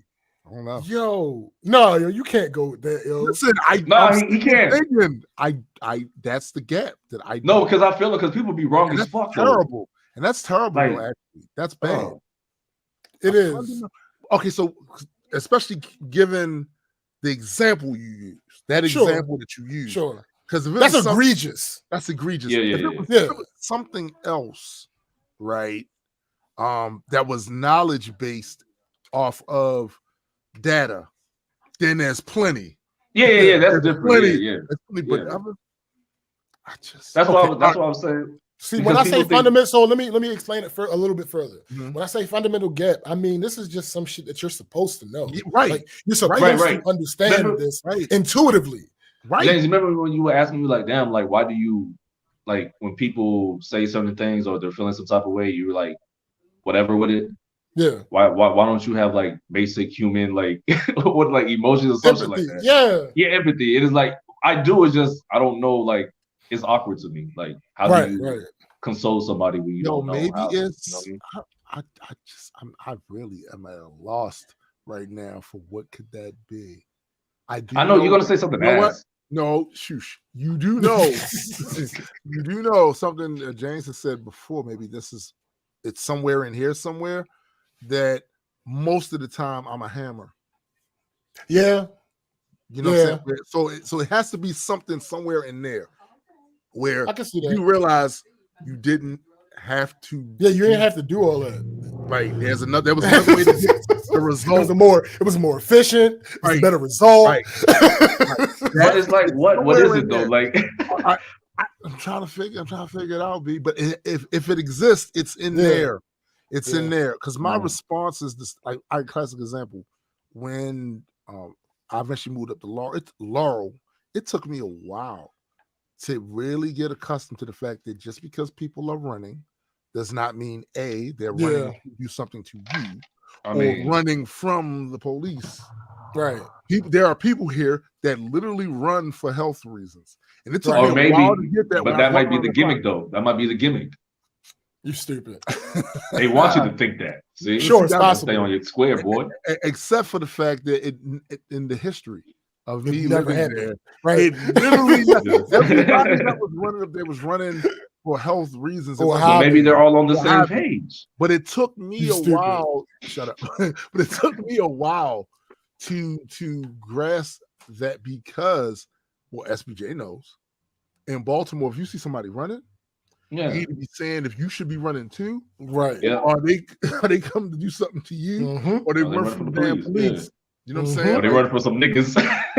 Right. That's why you should be running because Bush got my name on it. So they get out of the way. Now you're in the way, bro. Right. You know what I'm saying? So to your left. It took me a while to just to grasp that. Right. So maybe it's somewhere in there. They're not coming to do nothing. They don't care about you. You are not. You are.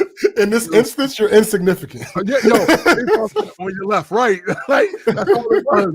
It was on my left. That's it. Just get by. It wasn't none of that. But other than that is you just named two. I named two. Yeah. Yeah. I don't have a specific example for the. I get it. For the first, right. You know? Right. My biggest one that I'm doing better with now because all of you are so fucking dumb. But I'm glad to contribute. One of mine, I'm strong with this one. I assume that people know. Yes, you do. Like, yes, I'll be thinking that like if I know something, yes, you do. Yo. There is no way that this is a foreign concept. That is that. I have too many examples of that with you. Yeah. You be it's like, I know how to do this. Then that means that all of y'all should have this shit down pat. Like, because I'm not. I got this. That means y'all got it. Cool. So when I go to do this, I don't expect. Oh, how did you? Fuck do you mean? What do you mean? How? That's kind of unfair. It is. No, you are right, nigga. It's. No, I mean, I like that you're working on it. It's just really unfair, bruh. Because there's like shit that I know about that people don't know. Like it'd be like basic shit. I'd be like, yo, it's common sense shit. Like you should know this, but because I do that shit sometimes too. But I'm just like, yo, maybe they don't know. You know what I mean? But it don't be common sense. Like the shit that I feel like it should be. But it don't be. But a lot of things people are applying as common sense really aren't. That's true. Like a lot of stuff. I've seen people, but that's no, it's not, B. Because here's the thing. The give an example. All right. Well, I'll go macro first. So common sense. The adjective common is what most people use it as. They apply. I mean, true. That's what I'm saying. So it's like kind of hard. Anyway, the adjective common, they're applying to the situation. Right. Whereas common sense is supposed to be applied to the populace. Okay, yeah. The attribute common is supposed to be applied to the populace. Like, yo, it's supposed to be, it's the thing that everybody understands. Knows. Yeah. You stop at a red light. This is the best way to deal with this. Right. That's two different things. Right. And I think that's the biggest issue that people have with that word. Some people look at it as, oh, no, everybody should know this. And then other people look at it as, oh, no, this is the best way for it to be done. Right. And it's like, no, which one are we going with? So and I think that's a lot of times appeals to common sense is a logical process for a reason. You know what I'm saying? Common sense. No, the commonness of it is that everybody doesn't know this. Yeah. Right. That's the commonness. Again, that is which is, you know, given the issue that I just mentioned, is why I conflate the two often, is because what the fuck do you mean? How don't you know how to?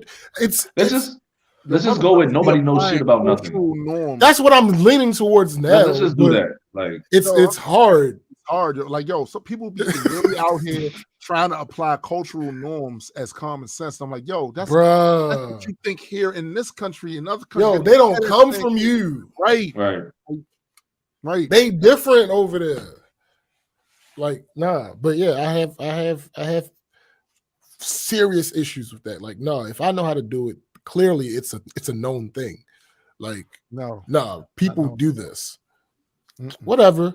But my thing is like the thing is you know how to do things that most people. Yeah, not sure. People. You're a person. Clearly. So I get that. You as a person know how to do that, but people. Yeah, but no, people should know too. Like what's that I feel shit? Like what's that shit Tommy Lee Jones said? And people are stupid. No, a person is smart. Right. People are stupid. Right.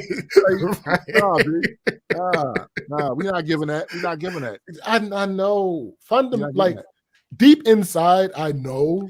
I think that people be stupid, but I think your association, as a matter of habit, I just no. But I think this is the confliction that I believe you're having. Your association with us in the last 5 years, for better or for worse, has emphasized the fact that people be dumb. People be dumb. Real dumb. They do be dumb. Dumb. They do be dumb. They do. We need to find up a better word. Yeah, I don't know. I think dumb suffices. I think it works. Yo, SBJ is a blue lantern. Yo, listen. It's all about hope. I did part of it is the shit that I be getting on Eddie about. Like, remember who the fuck you are. First off, you don't be getting on me about nothing, my nigga. So let's get that shit straight. No, I have episodes and episodes of evidence to the contrary, my good man. But I think that's partially one of the things, because I'm like, yo, if I can go pick up a camera and do the things that I can do with a camera, and then I can go grab this keyboard and do the things that I can do with the keyboard, and then I can go grab this microphone and do the things. We doing that again. What? Okay, never mind. What? You can't. I smell you. This. No, I'm not. No. I'm not doing it in the moment. I'm explaining. Right. Like I'm not actually doing it right now. Oh, okay. Yeah. What I'm saying to you is that one of the reasons why is that, and I literally just watched our documentary on that. He says, "Come back." Perception. I'm here. Oh, he said, all right. About perception and what that actually is per individual, and how just even from a quantum mechanics situation, we don't see reality for what it is. We see what our senses, limited as they are, allow us to see. So when we start applying different people, even though, yes, we have factory settings, 2 eyes, nose, ears, but there's a lot of variance in all of those factory settings. So shit might not look the same to this person. Facts. We can't trust our senses all the time. You might see the actual link from you to how to do that. That other person is dealing with a complete different brain than yours that does not function the exact same way. So when they're looking at that same thing that you so clear to you, they probably see it different. Yeah, they don't even see, like, how did you do? It's like are you a wizard? Like that's the type of you know how we can't speak Cantonese or Mandarin and all that shit, and we see the letterings and all that. Speak for yourself. That's how. Well, I don't. I mean, I don't. Well, whatever, man. Anyway, my point is, yeah. People that saying Eddie sees people as geese. I do. You all geese and ducks, like straight up. He beat me too. Because I was just about to. No. Hey, yo, my geese look fresh though, man. Damn, they got the fit on too. Now, I was saying, like, they probably no, shut up. They probably see English, like the English language, the same way. Like, yo, that shit looks weird as fuck. What the fuck were these letters? You know what I mean? Sure, yeah. Now I'm just like analogy about what Tom's saying. You know? No, it makes sense. Like I said, people. We yes, we have factory settings, but the stuff that rolls off these assembly lines don't always be 1-to-1. Be like, that's funny as fuck. Brains is not lines. Yo, the brains is not real. It ain't. And also, it's subject to change. Yeah.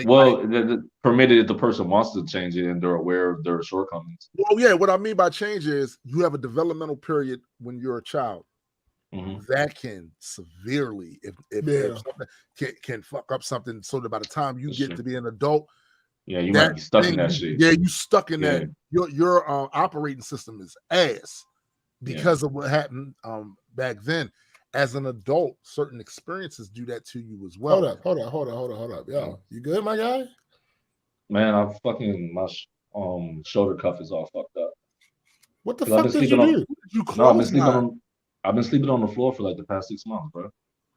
Like, wait a minute, you haven't been living in this apartment with no furniture for 6 months. No, but I've been sleeping. You mean that you was at home sleeping on the floor? Yeah. Well, I ain't got to blow up. Huh? You was at your sister's house sleeping on the floor. Yeah. Jeez. Yo, you know that's not good for you, right?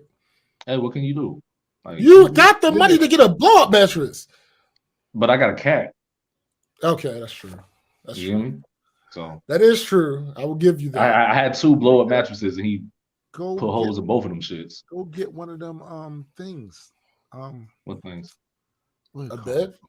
Well, he could get a bed, but it's in between. It's a bed and it's another those things that you unfold. What things, nigga? I can't remember the name right now. Futon? Futon. Go get a futon, nigga. Well, the thing is, in my sister's crib, like the room was so small, I couldn't. All I could fit in was my computer shit. You know what I mean? So like having a bed in there, that was the main issue. It was too compact. Yeah, I think that was the main issue. The other issue is you be mistaken because you always in the food. You be mistaken futon for croutons. But you stupid. What? What kind of bar was that? This nigga needs a muzzle straight up. He needs a net. What? He just wake up on some bullshit. You've upset me. I must eat now. Oh yeah, that's why. Yeah, that's why you must eat now. We hear you. We hear you. Nah, I'm about to rush the food because y'all niggas bugging. Look, man, just say it. I'm about to order food, the good kind too. Like, yeah, I'm about to eat myself. So we about to close this up. You about to eat yourself? Don't do that. I said, oh damn, that does sound like that. Yeah. There was no comment, my guy. Yeah. I'm about to eat myself. So that sounds like a declarative. Yeah. No. Me myself. I'm tasty. Oh, me myself. No, hold on. No, that still don't. I think you just leave the myself. Y'all about to just make sure you put season. No, you black. You already got seasoning. That's true. Yo, shut up, Napalm. You got a lot of salt. Yeah, very salty. This what I be saying right here, right? That's why we get. All right, so like you like the equivalent. You like the human being McDonald's fries. See, I gotta make this announcement. I will no longer be appearing on the Black Culture Geek Show. I disagree. Take this picture right here, and I'm gonna crop that part out right here. This part I disagree. Right here. The boom crab run. You know what I'm saying? And then like because it's not gonna happen. You'll be back next week. Are just I just don't. He's not believable. These guys are appalling. Mind your business, we don't believe you. Well, anyway, we want to thank everybody that showed up today. Thank Graydon Square showing up on the show. Talk about the comic book today. It was a great segment right there. Also want to be thankful that Addy did eventually show up. Absolutely. Today, you know what I'm saying? Now I only need 5 minutes instead of 15. Yeah, you know what I'm saying? No, we can do 10. All right, we meet in the middle. We meet in the middle. That makes sense. I had to meet him. Makes sense. Also, what would I do without you, my guy? Shit, not get 10 minutes. Now you sounded like that's true. Now you sounded like Ja Rule. Yeah, what would I do? I knew it. My baby. Because every SPJ needs a J, man. That's a fact, though.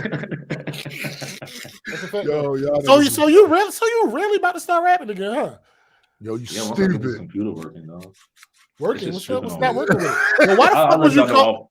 I'll let y'all know. Okay. No, you're right. Can I get back to this promo? Yeah. Oh, so look, right. Like I also want to thank Mighty Mike Gleason. Yeah.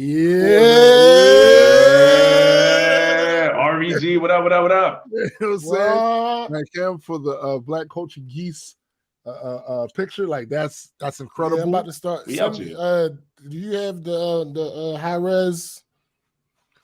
We had to, I don't think so. I don't know if this is high res or not. I'm gonna send it to you because the file is kind of I'm gonna send it to you. You'll see. I'm on one too. I'm gonna put that on my Oh no, that's fact. Nigga, I'm about to put it on the merch. like immediately. Yeah, putting all that on the merch, yo. No, I'm saying Like, I want to put it as my screensaver and shit. Word. Oh, bet. Also want to thank Siasi, the artist that drew it. Yep, shout out to you. Awesome. You guys will be seeing this in our store. Soon. Very soon. Like almost today. I'm gonna just say I just love how all that happened organically, like for real, yo. Like exactly. That I think that's the best thing about it too. Also, hopefully now that Addy is back in his own place with his own setup, he'll start streaming again once he gets all his stuff together. And once he does that, you guys go check out Addy's Game Room on Facebook and as well as YouTube. Yes, sir. And never, ever forget Jaded Nerd, who does the Celebrity Gossip Beat on the Jaded Nerd channel on YouTube as well. Go check out the Rise podcast with my man Coach Squeeze and Coach Cobbs. Definitely go check them out. The brothers doing good work over there. And oh yeah, that's a fact, Jonathan. I like that. When the camera disconnects, that should be the picture if possible. Like that should just pop up. Nah, that's facts. And what else? Oh yeah. Oh, hold up. I can do that right now. Can you do that? Yeah. If I had the picture. Hold up. I do have the picture. Hold up. Give me a second. We're gonna make that happen before we get off. I'll put that as a profile. I was on profile too. Fuck that. No, black closer keys. Actually, yeah, Tim, make that the profile picture for the BCG page too. Oh, got you. Not a problem. Not an issue. Let me see. Download, save. Yeah, look how we feel off of each other. You know what I'm saying? I mean, also, do not forget that Cyrus is still running the Metas and Mutants podcast. You can find absolutely podcast are played. Doing this comic book shit. I will be back at the start of the year on that show as well. So yeah. We back. He's running the solo. Yeah, yo, I don't have the time currently. I got other stuff I got to prioritize right now. Bang. You know what I'm saying? Even if myself, so have to give them the shouts. You know what I'm saying? And of course, there you go. And of course, do not forget Majestic Comics Patreon account. Go check that out. Helps if you feel like supporting us. It has a tier of between $5 all the way up to $100. Every little bit counts. We definitely appreciate your support so we can get that comic out there to you and continue each issue with our overhead taken care of. So that's what's up. Tom said Don DeMarco. Thanks. Gang. So of course, let me thank you guys for showing up again this week. As You're always. Not you. Slow your roll. Slow your roll. No, you roll. Shut your mouth. Hey. We definitely want to thank you guys for coming in today. And so for my man SPJ. You. And for Adequate. Yeah. And for the greater, and Nessa comes at the last moment too. And for the greater multi-world entertainment family, we are out. Peace. Holla. Actually, I'm gonna go ahead and leave that up for a second. So y'all don't leave. We're gonna just put this up here for a second. Okay, that works.